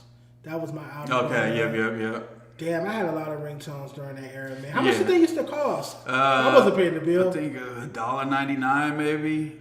Something like that. I was running I'm pretty sure. Maybe $3. I can't remember. I would go with my mom to the phone store and she would pay the bill, and then that's when I could ask for a ringtone, and I had to tell the worker which song I wanted and shit, and they would put it on my phone. What was your first cell phone? That Nokia, the little one that you could take the front and the back off. It was like you could take the back and the battery, and then the front where the buttons you could like replace the case and shit. Okay, I think I know what it was you're like talking that little Nokia Metro PCS phone. My first phone was a Boost Mobile Chirp. Oh shit, the chirp. Where you at? It was like a walkie-talkie joint. Yeah, right? and then my second phone was a Motorola Razr. Yeah, and it was pink, and so I know it was gay, and it was. Just hanging up in somebody's face. No, that was. I've been wanting to get like a second phone. I seen that Walmart got phones. You pay like $100 for the year, and you could like text and call like unlimited. I'm like, I need that as my little burner phone. You feel me? Get people that don't really want bothering me all the time. In 9th grade, I got a Sidekick LX. And somebody stole it out of my locker. Bro, that's why I didn't want one. I didn't even want a Sidekick. I was just telling Lush, you know what I'm saying? I didn't want an MCM backpack when SOBRBE dropped that song because you was getting robbed for that shit, bro. You was getting robbed. They was going up the blicky on you for that MCM backpack. Or back in the day, the Sidekicks everyone was stealing that shit. Then once I started like managing artists in high school, I got Blackberries. I had the Blackberry Storm. I had the Blackberry, the touch joint in middle school. I had you had to click the screen. It was like rotated. It like pivoted. Yeah, it like pivoted all weird. Oh, I know the fuck you're talking about. Yeah. I had a BlackBerry Pearl, and then the ball kept getting stuck. So then I got a BlackBerry Curve, which had like a little. I wanted those. Those were like the professional, like swaggy ones. Yeah, writing emails, all of that stuff. My mom got me like the fake ass iPhone BlackBerry shit. All right, what was chat talking about? The blog era was definitely the second wave. What was Mooseman doing during the 2014 LA rap era? Blog era, okay, that's still 2014 My Crazy Life. Okay, I wasn't super big on Nipsey, honestly, until he passed. I did my research after that. Oh. People like YG were big in SAC. You know, people like Tyga was big in SAC. Rack City kind of era, that vibe was big in SAC. Super in the party scene. I'm trying to think, and then obviously, you know, Black Hippie and shit, and all of them. We fucked with all of them up there, up north. I'm trying to think. LA rap in 2014. Who else? Fuck, who else was around? Dom, I fucked with Dom heavy. Of course, yeah, Dom was on his I mean, that's a good coming out of his reign. A good little turn. I had a debate with a dude from the OC, Juice Unlocked. I was potting with them on Food Community. I'm familiar with him. Dom or Larry June. Oh man, they hate when I bring that up. I'm gonna show you the meme that I made, but go ahead. Because I feel like Dom, I love Dom. From Westside with love Dom. Yeah. But we know that the past 3-4 projects, singles, all that shit. Past 5, 6, I wasn't trying to bleed him, but he's right as well. Trash. They don't resonate. They don't. I'm gonna say they don't resonate with the fans. You know what I'm saying? And we love Dom, and I even would tell Dom and like damn near give him the excuse when people be like he's too basic. I say he says a lot with less words. You know what I'm saying? I even give him that cop out, and he's not saying a lot. Not anymore. His lyricism is trash. Yeah, what happened? How do you lose lyricism? I get everything else, but lyricism is in your brain. I always say it sounds like Dom had a stroke. He's trying to be too chill. Like we like him because he's chill, but now he's like almost too chill. It's like Martin Lawrence. You remember how Martin Lawrence was back in the day on Martin? Yeah. They're getting on him bad, because he's got the health issues. He looks hella different. It's like somebody cloned him and gave him a different version. It's like you could see he got to think before he even like can tell a joke or something like that. Yeah. Whereas before it was just natural, and I feel like Dom is the same way when he raps. I hear like a bit of a stunt, almost like a stint. I mean, like it's like something's holding him back. Something holding him back. I made this meme years ago. Got cursed out. Larry June, Faith Evans, Mary J. Blige, Yeah. So that's how I look at it. Mary's the original. Dom is the original, but Faith Evans came right after her. Used her producer Puffy, just like Larry used Carlo, who was working with Dom from the West Side with Love too. Some of his best music. Yeah. I love Larry June. I listen to Larry June every day. I think Larry June cares more. I think that's why Larry's one. That's why he's big on the East Coast too, and fucking with Alchemist and shit like that. More dynamic. He got more hustle. He's more focused. He cares about his fans. He cares about the game. Dom just dropped a project in December. Didn't even post on his Instagram. I remember watching you covering that, and you're like, bro, you went to the IG. You're like, bro, doesn't even have a post up about this shit. He just don't give a fuck. He give his fans his ass to kiss. He don't give a fuck. I think that's the difference between Larry and Dom. But musically, I don't think Larry has a Yellow album. Larry don't have a Get Home Safe. Yeah. And he has been out for a while. Yeah, Larry June came since out 2012, I think. You know what I'm saying? Seen him really cracking like 2012. Larry June came out like a couple years after Dom, so they are contemporaries. But all right, why is everybody talking about 2016, Mooseman? What is so fucking special about 2016? I mean, I love 2016 too, bro. 2016 was I think it was just like our generation. It's just like we was like, how old is you? I'm 30. I'm 30. Really? We're the same age, exact age. So like we were 20, 21 around then. Turned 21. Yes, 21. 10 years ago. I used to make music. That was the first year I ever went on tour, and just like kind of that whole music, kind of like that, the birth of that generation of 2016 that produced all the people that, you know, like the Kodaks, the Uzis, the Yachties, everybody. You know what I'm saying? I'm gonna pull that freshman cover up, actually. I think it's just such like, it's hitting hard. Like that's our 90s. You know what I'm saying? Like 2016, like just that 1 year is like our whole 90s, pretty much. You feel me? And I think that's how we look at it. It's like some things are so nostalgic. When I look back on it, it like hurts my heart. It's so nostalgic. I'm like, this was such a great time. I'm happy with where I'm at in life, but this I will look back fondly on 2016 and be like, this shit was so lit. The vibes was good. The music was good. Seemed like everybody was kind of getting along. You know what I'm saying? Like, I don't know. Maybe we're just like fantasizing it a little bit. It's the nostalgia, I guess. I don't know why it went viral is what I'm saying. I don't know why every single person is 10 years. I think it's 10 years. So what, next year we're going to do 2017? Like, no, because 2016 is looked back upon as like that XXL legendary, you know, music pivot, SoundCloud era. I remember Views Drop. I went to Vegas with my friend Corey for his birthday. Because I turned 21 in March. He turned 21 in May. Yeah. And we went to Vegas. The weekend Views dropped. It rained a whole week, so we just sitting in the spot, sitting in the hotel on the balcony, smoking weed, listening to Views. Low-key a good way to take the album in, honestly. Yes, it matched the aesthetic. I love that album. Might make it hit harder. Yeah, I love that album being out there. And that's why that year is special to me. I went through a lot that year when I turned 21. Same. I got out of a really bad relationship. I think that year kind of like broke me. And then 2017, 2018 were like the happiest years in my life. Okay, that's good. Those were like the first years I actually liked myself. No, so, I fuck with that. 2016 was really tough, but I remember it vividly. And I do remember this cover. I'm about to pull up on the screen right now, y'all. Yeah, mine was kind of the same. Like the first half of the year was one of the worst years of my life. I feel like I was raised by my grandma mostly, and she passed away in 2016. That first half, but then the second half, you know what I'm saying, I made music and I went on tour with the Suicide Boys for like 20 cities. You know what I'm saying? So it was like the biggest tour, and it was like my first tour, and so that kind of made it like one of the best years of my life, but I still look back and be like, damn, I lost my grandma that same year. Like, highs and lows, peaks crazy. and valleys. Facts. All right, I just want to run through. I'm gonna try to put this in the middle of us. I want to run through the.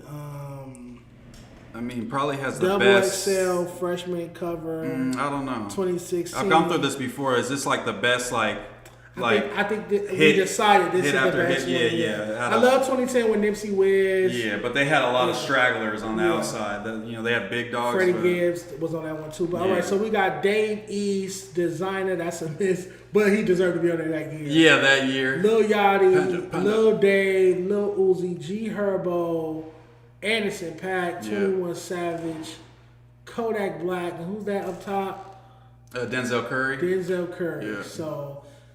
I mean, out of these people, who's still? I mean, I feel like Lil Yachty's still relevant, not musically, but just culturally. Yeah, I think musically too. He has moments like he had the song with Skrilla. Yeah, the feature shit. He had the run with all the Detroit guys. Yeah, I don't feel like if Yachty drop it, I might care about that. Facts. But if Yachty's on your single, I'm gonna check it out. I'm gonna check it out. That's true. Yeah.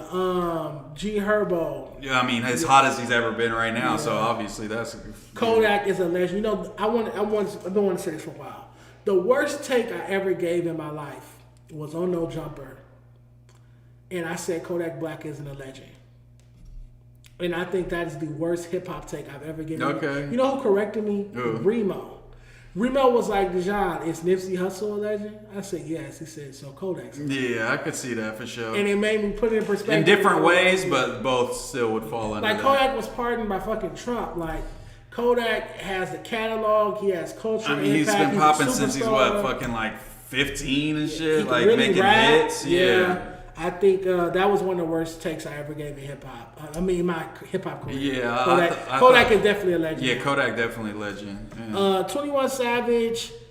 I was still relevant. When it came out. I thought it was gonna be that It's a Knife shit and that was it Metro, him and Metro shit that he dropped, and I thought that was gonna be it. You know what I'm saying? And he's turned it into a whole fucking career fucking with Drake. Got a whole album with him. Yeah, whole album with Drake. Now it's fucking streets. Yeah. I haven't kept up with Denzel Curry, so Denzel Curry's like he's still around, and he seems like he's doing okay. I don't think he's doing great, but he's not doing bad either. I'd still count him. Dave East is podcasting now, but I did like his last project, and he just has a record out with Mikey Keys and Nipsey Hussle. I've never heard a Dave East song I really liked a lot. You know what I'm saying? It's been kind of just okay to the shit I've heard. Oh, he has a song with Mary J. Blige called Rent Money. Fire. Do you think like he was kind of like the New York kind of sweetheart artist and he didn't really live up to it? Because I feel like he had a lot of expectations on him. When you have a Nas co-sign, when you sign to Nas, that's what big shoes to fill. So I see people but say, he's like, nice. Like he's nice. Like he's nice lyrically. Like he's not no bum ass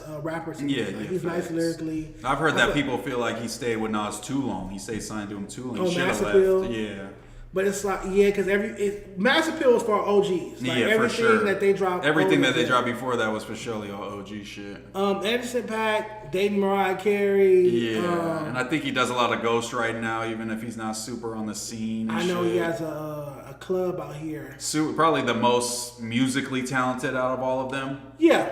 Shout out to Ventura, Lil Dave. Outside of the show. Yeah, he's all TV, and I feel like even when he was rapping, it was very like parody, kind of memey. Yeah. And Lil Uzi, obviously, another superstar. So Superstar, I feel like this might be one of the best covers. Yeah, I went through some other ones, but there's too many misses on the other ones, even if they have a lot of highs. What year is that? Is that 2013, the one with YG, Kendrick Lamar?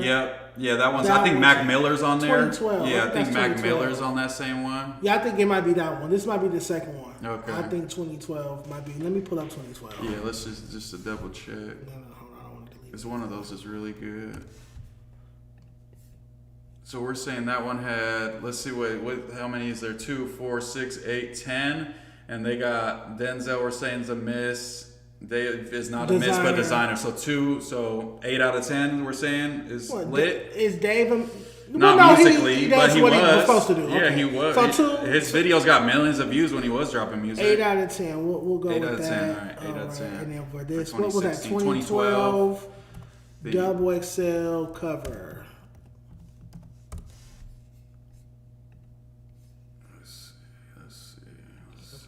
Let me save it. Here we go. No, it's definitely not this one. They got Future. Oh my, they had Iggy Azalea and MGK on that joint. That's crazy. What's the cover? It has to be 2011. It has to be 2011. Yeah, because album dropped in 2012. Schoolboy Q on that one. So. It's this one. Yeah. Oh God. I hate when it pulls up the fucking. Oh, Lil B's on this one too. Oh shit. Oh, the bass god. This is the GOAT list for sure. I haven't even seen no thing. Oh, Rap Radar. Diggy Simmons. Diggy Simmons a mess. Diggy Simmons used to drop some cool shit. I used to listen to a couple Diggy songs for show. I You're a loser. Diggy songs. Come on. I used to watch Run House. I had to give him a shot. Yeah. I love Run's House. I even gave the older son a shot when he was making music. JoJo? Yeah, JoJo. You're a loser. You listen to a JoJo I love record? Run's House. I was up on the shoes the girls was pastries? making. Yeah, the Those pastries. things were My hideous. sister had pastries. Those shoes on are my hideous. soul. We fucked with Run's House. I love that show too, but those shoes are My sister hideous. for surely had them ugly ass white and Your pink and sister yellow had pastries on my soul. It was like a high heel sneaker Those type are of weird ugliest thing on my shoes soul. ever. All right, y'all. 2011, freshman cover. Lil B, YG, Kendrick, Mac Miller, rest in peace. Fred the Godson, rest in peace. Yeah, rest in Lil peace. Twist, that's a mess. Big Crit, who's that in the middle? Hobson? That's not Hobson. No, that's what's his name. I forget. Yellow his Wheel? name. Who's that? No, that's Sahi the Prince. I'm talking about the white guy. That's Yellow Wolf. That's Yellow Wolf. Yellow Wolf. That's a Yellow Wolf. I know Yellow Wolf. And Diggy. All right, let's count the misses. And who's the gentleman in this jacket right here? Who's this? Meek Mill. I can't really see. No. Yeah, that's Meek Mill. That's Meek Mill? Yeah, he got the Philly shit on. His whole fit's all Philly. Dang. All right, this is So loaded. Diggy's a miss. Diggy's a miss. Is Fred the Godson a miss? I don't want to say that. Oh, well, he passed. Yeah, I don't want to say. But he didn't blow, even while he was alive, he didn't blow up how he was supposed to, but he was buzzing. Respected out there. Yeah, but we'll say a miss. We'll say a miss. I hate to do that, man. Rest in peace. Rest in peace. But he wasn't, before he passed. Yeah, he wasn't, at least compared to these people, let's say. You know what I'm saying? Comparatively. Twist is the biggest miss. Twist is the biggest miss. Yeah. He's still out here. You see how he's like Lil Wayne now? Have you seen Lil Twist? Like I last year? I did see some he literally looks like Lil Wayne. Like he became Lil Wayne somehow. He should have became an actor. He's like the Majin Buu Lil Wayne or something. He should have became an actor. Crits, I mean, was successful, very successful. Maybe not hot now, but this was fucking respected 20 years ago. Damn near. No, Crit. Oh, Big Crit? Yeah. Blog era rap. Legend. Yeah, legend. So let's count. How many misses we got? Diggy, Fred the Godson, Twist. 3, so 7. So 2016 got him. 2016 got him. Dang, that's tough. Okay, they toe for toe. That's not a bad versus. Yeah, but this one I think might have higher highs though. Way higher highs. Way higher highs. You got Meek. You got fucking Mac Miller. YG. You know what I'm saying? These are all those are super highs. I'm still going for this one as the best one. Because we got to count the superstars. So Kendrick superstar, Meek superstar, YG superstar, Mac Miller superstar. So that's 4 of them right there. I don't know if I say Lil B's a superstar. He's a superstar to me, but maybe not everybody else. Have you been? I'm trying to pull it up. Have you seen the AI double XL covers they've been doing? Nah, with new people? No, they've been doing it for for the 90s. That's hard. Let me see if I can find it on Twitter. Bear with me, y'all. I have not seen that. Yeah, they've been doing these double XL freshman covers. I remember I saw one from 1996. Oh man, I definitely should have bookmarked it. Maybe I can find it on Instagram. Let me pull up the chat while we're looking. Shout out to everybody that's tuned into the stream, man. I've been having a great time. My first time up here at Day in LA by Dejon Paul. You know what it is. How did all your other hosts get fired and quit and stuff, man? This is a fun time. Like, why can't they just get with it and just talk music sometimes and shit? I've never had a host quit, but they've always been fired. Yeah, they like to say they quit. Damn, that's a good question. Cause I'm such a vibe. Which is why everybody likes coming here. Even Adam's like, why do all my hosts like to go over here? No, facts. I'm a vibe. I think what it is I'm ambitious. And this is not an ambitious city. This is a lackadaisical, cool down, chill, lay back, so what? Who gives a fuck? No, that's my whole thing with LA. And more specifically, like, no jumper. I be feeling like fools just be, kind of taking it for granted as someone from Northern California where we don't have a no jumper on every corner. We don't have all these big blogs that's willing to give you a chance if you're trying to do some shit like that. But bro, I feel like I'm working harder than a lot of people at no jumper because of that. Because you know what I'm saying, I'm taking this shit seriously and I really want to do this as a job. That's literally what it is. I think that's the issue with our rappers. It's just like it's gonna be there. Like these LA dudes, it's just like, well, shit, no jumpers down the street, no matter what. You know what I'm saying? And I could pop in when I feel like it. It's culture. Whatever. It's culture. Our culture out here, like I said, is lackadaisical. We don't have a hustler culture. Yeah. We don't have a hustler spirit like the South or even New York. New York moves like this. Yeah. They're up. They're ready to go. They're ready to get to it. Out here, we like to smoke weed, lay around, fuck around, lay up with your partner. All of that comes before work, before the task. When you go back to No Jumper, just ask them this: did Dejon ever miss a day? Was Dejon ever late? They're gonna tell you no. It's never happened. I would slip my wrist before I let it happen. I care that much about work. Facts. So when you ask like, why do your hosts get fired or co-hosts get fired at XYZ, it's because they don't match my tenacity, and sometimes they're offended by it. So they're offended when I say, dang, I'm gonna need you to stop being late. Yeah, facts. Nah, I get that, but also like, it's like that's bare minimum for sure. I agree with that, but also I from me trying to do my own podcast for years with my homies and bring people in, I just realized that like my dream isn't going to be everybody else's dream, you know what I'm saying? And I can't expect them to care as much, but you can have expectations of the bare minimum. Come on time, care about it, act like you want to be on camera. Yeah. Or at least pretend you know about exactly. it. Like, maybe not fall asleep on camera. Like every No Jumper news that I'm on, I see that fucking flyer. We don't get sent the topics. I see the thumbnail get posted a few hours before the stream. I look at everything in there and I start watching videos on the fucking topics so I can be informed. It's not that hard. It takes me 15 minutes maybe. So and then motherfuckers think I know what I'm talking about on the podcast. It's not that crazy. You know what I'm saying? I had a host not know what Good Kid, Mad City was, man. I literally had a female host a couple months ago sit on my couch. And she didn't know what Good Kid, Mad City was. That's unacceptable. And I said, we can't do this. Yeah, facts. You know what I'm saying? Like, how are you a host on a Dan Lady podcast? But it falls back on me. You chose them. You chose the person. She asked to be on the show. And you allowed it. I allowed her. But all right, so this is the cover. I just sent it to myself. Actually, let me really send it so I don't have to pull it up on Instagram. Dejon, you yelled at Boe in his face. Why you yelling at Boe like that, bro? When did I yell at Boe? That's what they said. Oh, during our debates, I will yell, but I'm not yelling at you. I'm just yelling while we're talking about a topic. I'm about to say, Boe and I haven't had any real issues. Yeah, Boe is hilarious, bro. I'm always talking shit to Boe, though. That's the funnest shit to do. Where is my... We got a couple more topics. I used to listen to Yellow Wolf, y'all. I swear, he was from Alabama, like all redneck fool, but he was like under like Eminem and them fools, so he was rapping his ass off. Don't make me pop the trunk on you. Y'all remember that shit? Is that a hook? Yeah, it was pretty cringe now that I listen to it now, but I was rocking out. All right, I actually have been wanting to talk about this for a while because I'm such a hip hop nerd. You're the perfect guy to do this. Alright, I got you. This is an AI freshman cover from 19. 96. Oh shit! So like Pac and them is gonna be on here. No, Pac wasn't freshman, but you'll see. Oh, he died in fucking 95. Yeah, right? that's one of these. I'm tripping. Sorry, y'all. Oh, this one. Where is it at? They go behind us or no? No. Nope.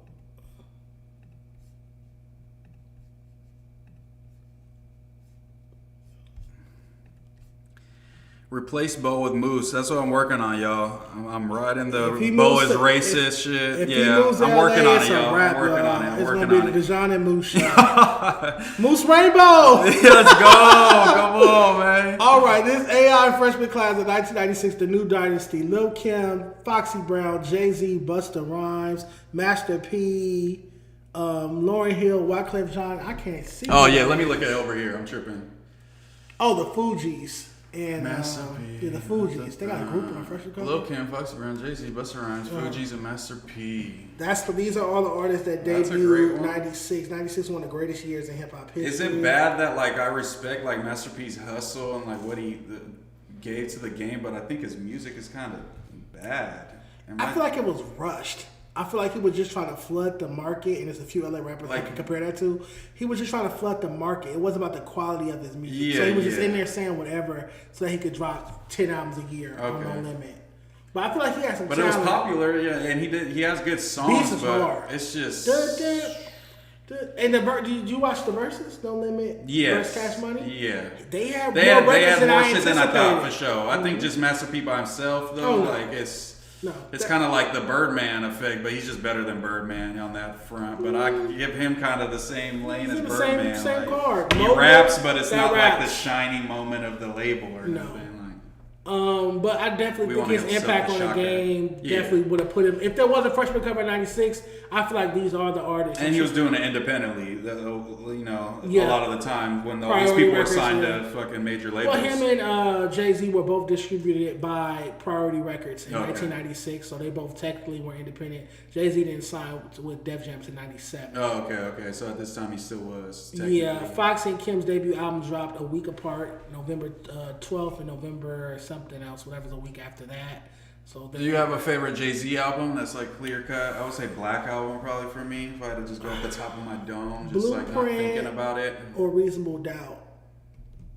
I like the Black Album too. Is Change Clothes on the Black Album? Yeah, I feel like Black Album had a lot of the radio, like popular mainstream kind of the brush your shoulders off and shit like that. Because he was fake retiring. Yeah. Yeah, I remember the Black Album, but his best project is Blueprint, and then followed by Reasonable Doubt, in my opinion. Depending on the day. I love this. I saw another one on the next stream. I'll pull up the one that they did for '94. Biggie was on there. That's tough. Yeah, different artists like that. No, that's clean. That's a clean idea. I like that. Just saying like who deserved to be that year. Best rookies that year. Yeah, that's dope. Wow, I would love to see like the other candidates and see if we just disagreed and shit. Like who is somebody you think could have replaced any of these people? That's what I'm sitting here thinking about. Who did they leave off of the '96 list? I'm trying to see because there's really no West Coast representation here. That's true. We had somebody. Oh, Razzcast would have been on here if we had to put a West Coast rapper on '96. Because Razzcast popped off '97. So yeah, Warren G would have been a year late. Warren G would have been cool for '95 because his debut dropped in '95. And this is for 96, so it's for the year of 1996, or it would be the year of 1995 that they did all their work and earned their spot on here. I feel like all of these artists had dope 95, 96s. Okay.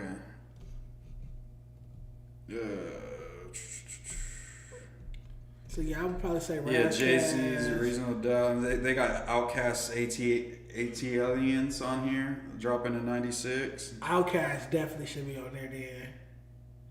Outkast was at the Source Awards in '95 talking about the South got something to say.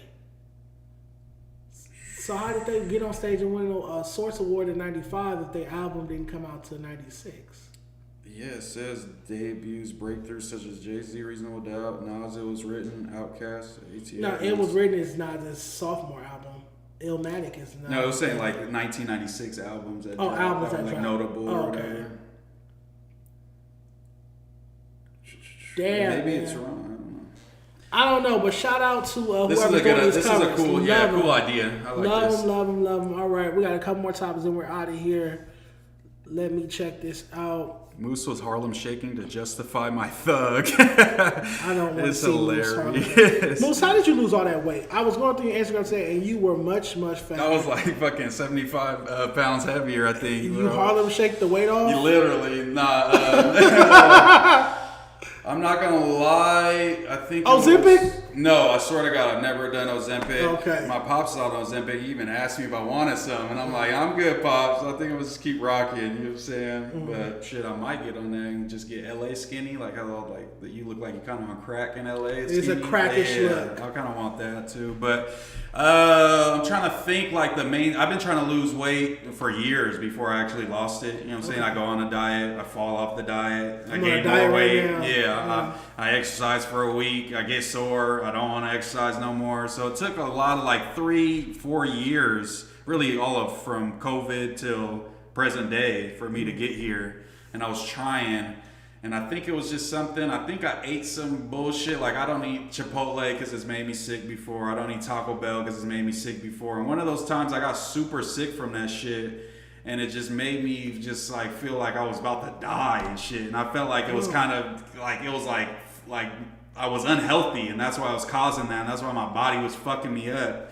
And so I just started eating healthy, and I ate healthy and drank only water and try to just not go crazy healthy. I still eat fast food, but I won't drink the soda with it. I'll drink some unsweetened iced tea or water, and I might just eat the burger this time and not eat the fries. You know what I'm saying? I was doing shit like cutting carbs. Burger, no fries? It sucks, but it's you get used to it eventually because you see yourself start to look better, you feel better, you have more energy to perform and chase your dreams. So I tried exercising right away when I was 330 pounds, 325 pounds. Oh, man. And I couldn't make it down the street, you know what I'm saying? I couldn't, so I ate healthy, lost 40 pounds, and then I started running, and I started running a couple miles every few days. And cardio? Yeah, I was running, and then I started running a few miles every couple of days, and I started running 5 miles every couple of days, and then I got here. And I kind of fell off since I've been in this no jumper shit, because I'm just trying to hustle and do that, but I need to get back on my shit. Yeah, it's so hard when you're hustling. It's hard when you're doing content so and that, hard. But you know what? This is the year Dejon Paul loses weight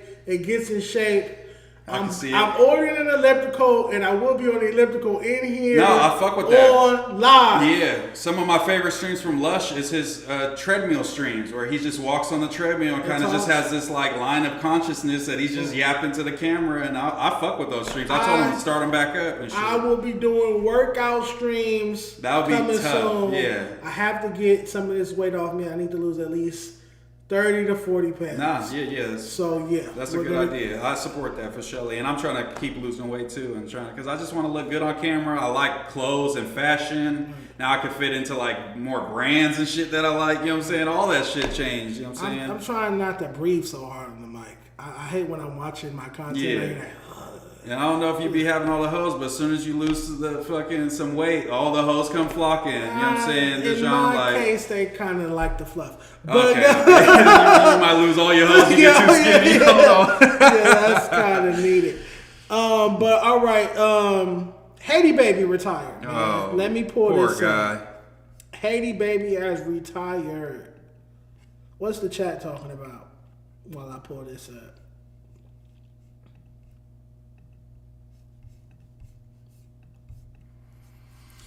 Shout out to Haiti Baby. I haven't heard much from him since that viral freestyle. Then he had a little run after that from the radio freestyle. Well, everybody said he sounded crazy and he was dropping hot shit. But then I feel like J-Bo just stole that Stockton spotlight shine, and I haven't heard about Haiti Baby other than him having words exchanged with J-Bo since then. I didn't know they had an exchange. Well, because they're from opposite sides out there in Stockton. Oh, okay. Haiti's, I believe, a Crip, and J-Bo's a Blood. They're from different hoods, whatever you want to say. Let's go to his Instagram.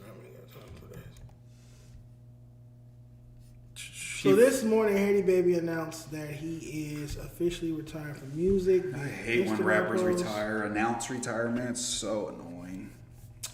This gentleman said, After a lot of thought, I've decided to step away from music and officially retire from pursuing it. This wasn't an easy choice, but it's the right one for me at this point in my life. I'm grateful for every listen, every share, every message, everyone who believed in me. You helped shape a chapter of my life I'll always respect.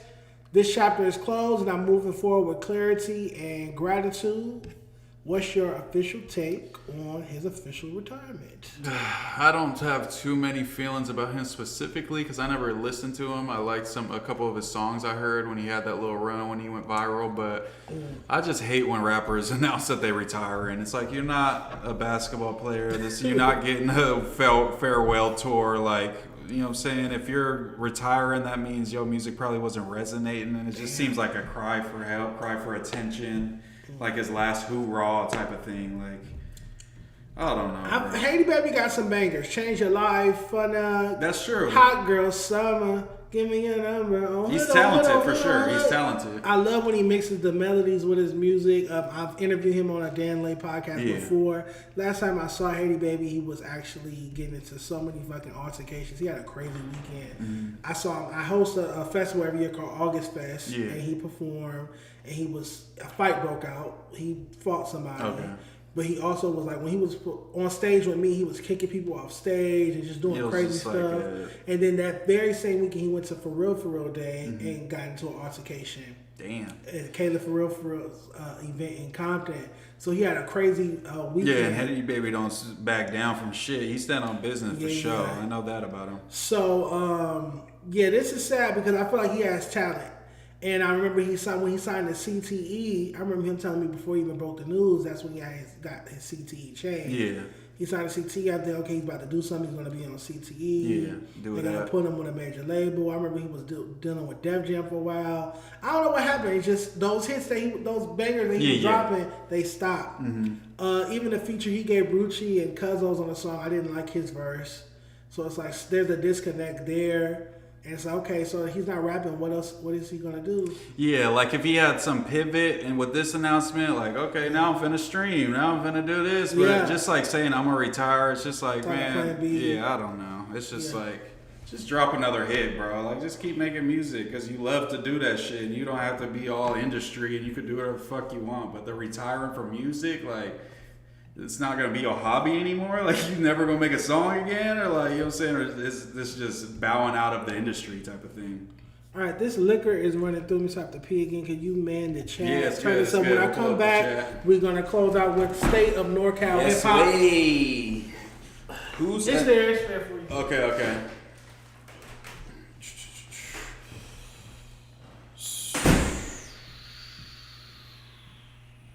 Let me see.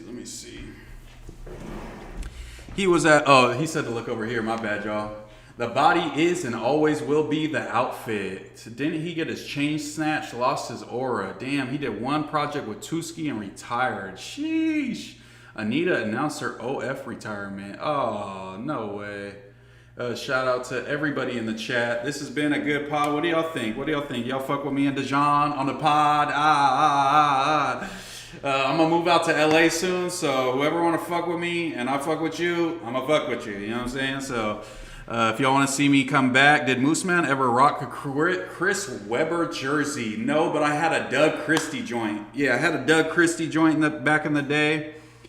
But I'm not gonna lie, I was born in LA. My pops is from LA, so we was always Lakers fans. My family's Rams fans and Dodgers fans. So I support the Kings because they just sad, and I just want to see them do good for the morale of my city.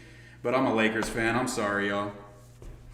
Big Blood been drinking too many Cutwaters. On God, Dejon's getting turned up and needs to pee. Shout out to him. Moose, tell Anita Slick said what's up. Yo, Anita Slick said what's up. People shooting they shot in the chat over here. Anita Cruz, that's Boe Jackman's girl. She fucks with Boe Jackman. Hey, Anita Slick, I'm trying to be your, your Sancho, like your side dude. You know, he'll trick on you, I heard. What's your thoughts on Tupac? I love Tupac, man. I love Tupac. My mom's favorite rapper is Tupac. She always had a Tupac CD and her little disc changer in her Lexus. So shout out to Tupac. All right, real quick, I want to shout out this brand. They pulled up with some stuff for Tam and I. But since Tam's not here, Tam, I'm gonna be rocking this tight ass shirt. Go through this this medium stuff. I rock a medium as well. Solo Negocio, which means strictly business. Yeah. Solo Negocio. Shout out to them. Thank you for the merch. They gave us a load of stuff. Okay. Shout out to them. Some hoodies. I got a hoodie for you as well. Too. Yeah, I like the graphic on that. That's yeah. tight. You can fit a 2X. For sure. Yeah. Okay, Yeah. cool. Yeah, I got a hoodie for you too. Does EB? Hey, yeah, shout out to that brand for sure. They got some dope shit. Shout out to Solo Negocio. He was cool. He pulled up on us. But Tam wasn't here. So yeah, that. shout out to you, bro. Keep doing your thing. Does EBK J-Bo get played in SAC 1,000%? Stockton kind of borrows our swag. I'm not gonna lie. Stockton got all they lingo and all the swag from Sacramento, and we got some from the Bay. Okay, and we'll pass it on to our little cousin Stockton. But we love J-Bo in SAC for sure. And he functions with a lot of fools that are from SAC, like Briss was tied in with J-Bo and all that. Let's kick it off then. What is the current state of NorCal hip hop? What's your take on it? Is it doing better than LA? Let's have that debate. I think we have people who I think could have maybe a brighter future than the people who are on the front lines of LA rap. Like I think June and like Mike Sherm are better than Chike and whoever else you could name that's gonna be on that front line of LA. Who's the parallel to June? Let's just say Mike Sherm's because he's newer, you know what I'm saying? And Larry June's kind of an elder, you know what I'm saying? Mike Sherm's been out for 10 years now too, right? Yeah, but I think he's more popping 2017. True, for sure. But So I think Mike he's like selling out the shows now and going crazy. I mean, he's been doing that. Mike Sherman and AZ Chike wouldn't be a bad versus. They work together a lot too. So they have songs that perform together at the end. I know how Sherm feels about Chike and vice versa. Yeah. But I feel like Sherm's record actually go gold and platinum. Yep. That's the difference. So that's a great analogy. Yeah, I think just maybe like obviously LA's gonna have all the Hollywood. They got the show business the resources type of thing. Right here, but even though we don't take advantage of them. Yes, not all the time. And then I think Northern California I think is just has more more breaths of fresh air, I guess. You know what I'm saying? More people doing things that are a little different or like doing dope shit. But also, I don't know. I think it could be better, but also I think it's better than it's ever been. I don't know about that. I don't know. It's hard to say. Who are the top 5 NorCal, top 5 and top 10 NorCal artists? Let's do top 5 NorCal artists right now. Right now, top 5 NorCal artists. J-Bo's up there. Larry June's up there in terms of numbers. I love La Russell, but I don't think he has the sound to reach a mainstream and put NorCal on. I think he has a sound and he has a fan base. For sure, and he's changing Northern California, like people's lives. Like he's changing the youth's lives. He's making an impact in his community for sure. But you're not saying record for record, okay? Record for record, he ain't fucking with Mike Sherm, and that's just, you know what I'm saying, just musically, you know what I'm saying? Lil Bean? Lil Bean's not my favorite. I would pick Lil Peep over Lil Bean because Lil Pete has like those sample kind of records that go viral on TikTok and that type of vibe. What about DB by the Bag? I like DB About a Bag, but he hasn't been as consistent as he was when he came out. It's kind of hot, really dropping a lot of like kind of the hood hits, but now it's kind of, I see him streaming a lot, which I like to see him, you know what I'm saying, expanding, but I don't see him like, I haven't heard a bunch of records blowing up on a bigger scale. I feel like All Black cooled off. Yes, and I love All Black almost more than all these people. Me and Lush was just slapping All Black earlier, and I was telling him, bro, I think All Black could be fucking, but he's one of those guys that just doesn't seem very motivated. Like he seems like I could go back to the streets and get some money right now. Like I'm not really tripping off that. He gives that vibe. Best ones. Oh God, those be the best rappers. Yeah. The rappers that don't need rap. That will go to the streets and run it up. Be the niggas that can out rap everybody, make hard hitting music. Yeah, Filthy's up there, but he's more of like a hood hero. I would compare him. Yeah, I wouldn't say Filthy's music has resonated. If it was gonna happen for Filthy, it would have happened by now. Filthy was dropping music when I was in high school. Yeah, our best shit, and then Mozzie obviously is the king. Mozzie's the king. Yeah, he's on the. I didn't like his last part. What is it? Intrusive Thoughts. Yeah. I didn't like it. I feel like post prison Mozzie is not the same. No, I feel that. And for me, obviously, yeah, the older Mozzie is just timeless. You know, it's literally like fucking crazy. Rap. Yeah, he can rap his ass off. He probably got the best pen in gangster rappers in California. No, facts. Even like watching him and J-Rock on that freestyle, that was insane. Gassed up. Yeah, that was amazing to see for sure. But yeah, it's definitely just not astronomical. What about Slimmy B and the Boy? Yeah, separately. Yeah, I just don't think they talented. I don't think they're talented. Yeah, they had the flow. I don't want to say they're not talented. They're talented for sure. I just don't think they had the talent to be mentioned with these other guys we're talking about. They're more the full package, way more the full package than they are for sure. If we were to put, you see how I do the versus memes. Yeah. You ever saw those? Yeah, I think I've seen those. If we were to put together some NorCal versus let's do like 2 or 3. Who would we put together? Who should I make these memes? We could do a collab post on Instagram. Yeah, that would be crazy. I might have to do some research damn near just because I want to get the matchups good because I don't want somebody to get washed. So I feel like June versus Russell's getting washed. Yeah, he's getting washed. Yeah. You know what I'm saying? Mozzie versus... That's who my first thought is. Who's going to go against Mozzie and give him a run for his money at all? Right, yeah. That's tough because it's like we don't got nobody else on a Black Panther soundtrack. We don't got nobody else that's reached these heights. Like, yeah. You know what I'm saying? It's hard when like the scales are tipped so heavily to Mozzie, you know what I'm saying, and his accolades. Mike Sherm versus who? I did Mike Sherm versus Blueface. Are we going to throw Mozzie against fucking E40 or something? No. Come on. I don't. Disrespectful. That's disrespectful. So we're talking about like kind of right now, new era. Okay. Fuck, man. I don't know. Why are you talking about I hate Mexicans? I don't hate anybody. I'm not a hateful He's person. been pretty nice to me so far. You know what I'm saying? And Lefty was hella cool. Lefty came up to me at a party. When I met Lefty the Gunplay, I was sitting in a chair just like this with Corey and a couple other my friends. Lefty came over, paused, knelt by me, and he said, Dejon, what do I need to do to be a better artist? That's how I met Lefty Gunplay. So shout out to I'm glad to see Lefty's sober too. I think that's going to be a big thing for him, being sober and coherent. I hope he wins the Grammy in a week or two. My fingers crossed. I hope that song wins a Grammy. Yeah, I'm pretty hard on Lefty just because he's like, I'm hard on Mexican rappers that are on the front lines kind of representing us and being our stars are supposed to be, you know what I'm saying? But overall, I want to see him succeed. He wants to be better. Yeah, I want to see him succeed. Yeah, Jay Stalin, he was great. My favorite rapper of NorCal history is probably the Jacka, but I went from the Mob Figures, Jacka, Hustler, and all them to Livewire, Lil Blood, Jay Stalin, and all them. So I definitely was entrenched in that as a kid. But the Jacka just spoke to me on a different level, man. Rest in peace to the Jacka.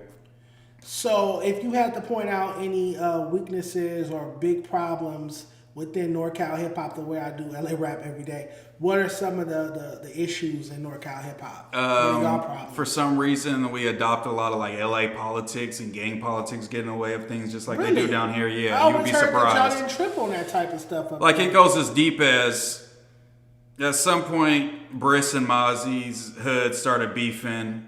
Mozzie is cool with YG. Briss is cool with EBK J-Bo. And now EBK J-Bo and YG can't get along because of that beef in Sacramento. You know what I'm saying? So it's just like stuff like that's done. But other than that, I think just kind of crab in the bucket mentality. There's only so many people that make it out of Northern California that people feel like, I got to get one of those spots. I got to get a golden ticket. This fool can't get the golden ticket because I might not get it because he's going to. You know that's adjacent with LA then. So it sounds like some similarities. Yeah, we take a lot of culture more than, like, people like to say we want to be like the Bay Area, but damn near Sacramento has a lot more qualities other than like some of our culture is Bay Area, but like a lot of aspects of LA as well. Like we gangbang in Sacramento. There's so Crips like and Bloods and LA exactly. We're like you're the Bay and LA's little child. You know what I'm saying? Type shit. So, all right.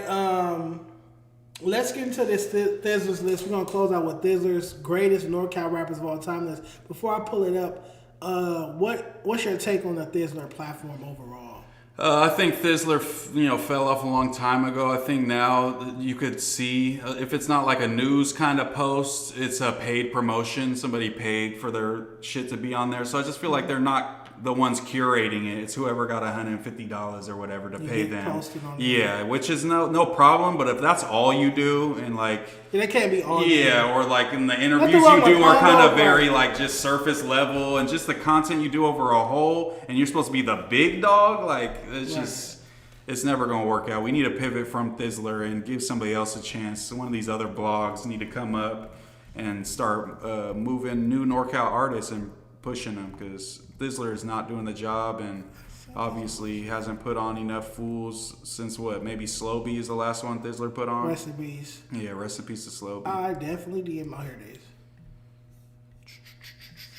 How the fuck are we supposed to see this? Little ass pictures. You know what? I'm gonna send it to you on your phone, and we're just gonna have it up on the screen. Yeah, they got so it's just on this. I see Mac Dre's on there, so it's all time. An all-time list. I'm sorry, you guys, if you can't see it. We're gonna read some of them, but this is Thizzler's top 50 Northern California rappers of all time, and then I'm just gonna send it to you. Yeah, I see Mac Dre. I agree with that as number one. Bro, Beamus, Jet, and Caddies keep on names dipping. right here are crazy. I'm in a old school life. All right, you got it? Tending to my pimping. Yes, I got it. At 1, I'm not going to read all 50. I'm going to read the top 10 at least. At 1, Mac Dre. 2, Too Short. Mac Dre over Too Short is crazy. 3, E40. 4, The Jacka. 5, Keep the Sneak. 6, Mr. Fab. 7, Mozzie. Mr. Fab over Mozzie is crazy. 8, SBRNLA. Insane. That's too high. That's fucking crazy. 9, Messy Marv. 10. SBRNLA over the hieroglyphics is fucking crazy. Thizzler is out of their mind with this. Maybe numbers wise, but bro, let's be real. Andre Nicotina at 11. 12, Lunis. 13, I Am Sue. A little high. 14, Briss. 15, Mike Sherm. 16, G. That's insane. That's insane. That's politics right there. That's the Thizzler want to stay in the good graces of G-Eazy right there. 17, Lil Yates. Rest in peace. 18, Free Yada. 19, Larry June. Larry June's too low. 20, EBK J. That's damn near too high because he hasn't done enough. And 21, Young Slow B is way too high. Rest in peace. 22, Jay Stalin. You just brought him up. 23, Lil B. Sage the Gemini. Yeah, this is crazy. At 24, I love Burner, but Burner's music does not deserve to put him in the top 50, or maybe top 50, but not top 25. No, not top 25. 27, RBL Posse. 28, D-Lo. 29, Hustler. And 30, P-Lo. P-Lo above. Let me see what's Why P-Lo's is above. Hammer all the way down at 39? P-Lo over Drew Down. P-Lo over Rappin' Forte. P-Lo over Digital Underground. P-Lo over... Oh my God, this is sickening. Low key. Neftafera at 42. Kamaya at Stunna 43. Girl over La Russell. Stunna Girl over La Russell. Stunna Girl on this list automatically debunks it. So this reminds me... Of all time in Stunna Girl? Crazy. This reminds me of... someone from Thizzler years ago approached me to do a Bay Area report. Yeah. And they basically instructed me to give all the Thizzler Records artists, they couldn't get an F. Yeah. And that was a deal breaker for me. It's a no-go there. I'm like, yeah, I would love to have Thizzler logo and a collab post, or if that was a thing back then, but whatever. Thizzler logo, collaboration on it, great, but... Yeah. Well, I'm telling them, I'm like, bro, if I give them an F, that's not going to make somebody say, oh, I'm never going to listen to them facts, again. Yeah. That's going to make people want to go check them out even more to see why did Dejon give them an F. What's so bad about that? They don't understand it. Nonetheless, their manager, a guy from Thizzler, I don't know if he's there anymore, he made his own NorCal report card, and he put Spoety on there with a C+. And that was the lowest grade. Now, one artist on the entire report card had an F or D. Everybody was C+. So we should have had a D at least. You know what I'm saying? At least. The only thing that kept Spoety from having an F should be a 10 in Brandon. Yeah, Outside exactly. of that, but like I said, now one artist on the NorCal report card had an F. How do you drop a report card and nobody gets a low grade? But that's just that, you know what I'm saying, that media shit where it's like, don't ruffle too many feathers. Like, don't be too harsh, you know what I'm saying? And it's just like, we got to be able to be honest to get the greatest product. You know what I'm saying? Like you said, that's what New Yorkers been getting their whole fucking life since hip hop's been a part of their life, is them giving their takes. Yeah. Even now, Joe Budden, he be on people's necks to this day. You know what I'm saying? He's giving his honest take about your album. That 2-pack of ass. Like, we need that shit on the West Coast. That type of feedback, man. And you see how easily accepted it is over there than you do it out here. He gets a little gruff, but it's not like, we're going to kill you, Joe, when we see you. You know what I'm saying? It's like, you're not seeing him get jumped at a festival or anything like that. Nonetheless, Stunner Girl over La Russell? Actually, I could see it just based off numbers. She probably streams way more than La Russell in terms of his songs, for sure. Well, we're going to do a little research on We can, because I've heard that some botting allegations against Stunner Girl too, but I don't know. You know what I'm saying? Maybe Zeus is cutting the check. I don't know. But she streams well. I'm pretty sure she does a fuck ton of numbers. Has 463,000 Spotify That's really listeners. good. That's really good. Almost 500,000. Stunner Girl, Spotify. Let's see. She does. Oh, she does. 683,000. Stunner Girl streams pretty fucking well for just being the hood chick that drops the hood girl songs. You know what I'm saying? 16 million. Another one 16 million. Another one 9 she does million, numbers. Another 11 million. Let me go back to La Russell. Stunner Girl does numbers. And his biggest song has 12 million on here. So it's not far off, but she is bigger. She's big, but this is greatest. Yeah, greatest. He's great. He's greater than her. You put him in a room, you say rap. You put him in a studio, you say rap. Performance, concert. Yeah, like that's crazy. No, that's facts. Numbers isn't the only thing that matters. Yeah, that's crazy. Thizzler, you're tripping for that list. But yeah, that's pretty much it. You got anything else? Nah, I don't think so. I think that was everything I really wanted to talk to you about. Okay, I'm gonna close out reading some of these chats. Let's see what we got. They want me to touch your I talked to your boy Keem earlier this week. I potted with him on Monday. He said no beef with you. Yeah, he said, you know what I'm saying, I don't have beef with Dejon, you know what I'm saying? There's no beef. He was just sitting 2026 we're gonna, be better, blah blah blah. All he would have to do is apologize for the gay jokes. But at this point, I don't even want him to I think it's better if you guys just water in the bridge, just go your separate ways. I think it's it never should have been an issue. I didn't fuck your bitch. You didn't fuck my nigga. I don't owe you no money. You don't owe me no money. It's nothing. It's like, who are you? Dejon gonna be hot if Lefty gets a Grammy. No, I'm not. He just said he wants him to win. Right. What else we got? The Russell has no classics either. Yeah, I agree. Hashtag free Boe Jackman is crazy. That's hilarious. Yeah, like I remember Trevor got hella flack. I think it was from like FMW mostly for saying that La Russell's like an IG rapper, but I would say that he's an IG rapper. Social media rapper. Yeah, social media rapper. He does a really good job, and that's probably maybe why. I don't know. Maybe the music, because somebody was trying to tell me that like La Russell went from like kind of more backpacky style rap, like kind of TDE almost rap style when he was kind of coming up, and then he blew up on Instagram, and now it's like, what's up, y'all? It's time for the slap. It's time for the slaps. Like, you know what I'm saying? It's more like that Bay Area culture, like dumbed down, like kids can get jiggy with it. You know what I'm saying? Like, he's very strategic. Yeah. I think the story, what drew me to La Russell music was really the story of him when he got offered the deal from Rock Nation. Yeah. And he said they sent the offer over or some piece of the money. Piece of the contract. And it had like 50,000 instead of 500,000. Yeah. 70,000 instead of 700,000.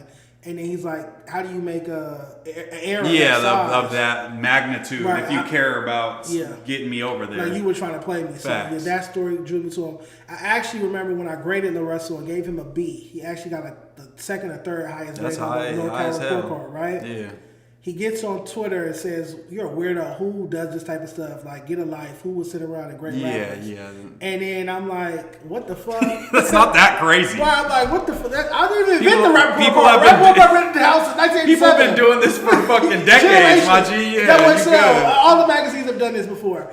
But I ended up calling him a bitch. I told him like, "Stop crying like a bitch. You sound like a bitch."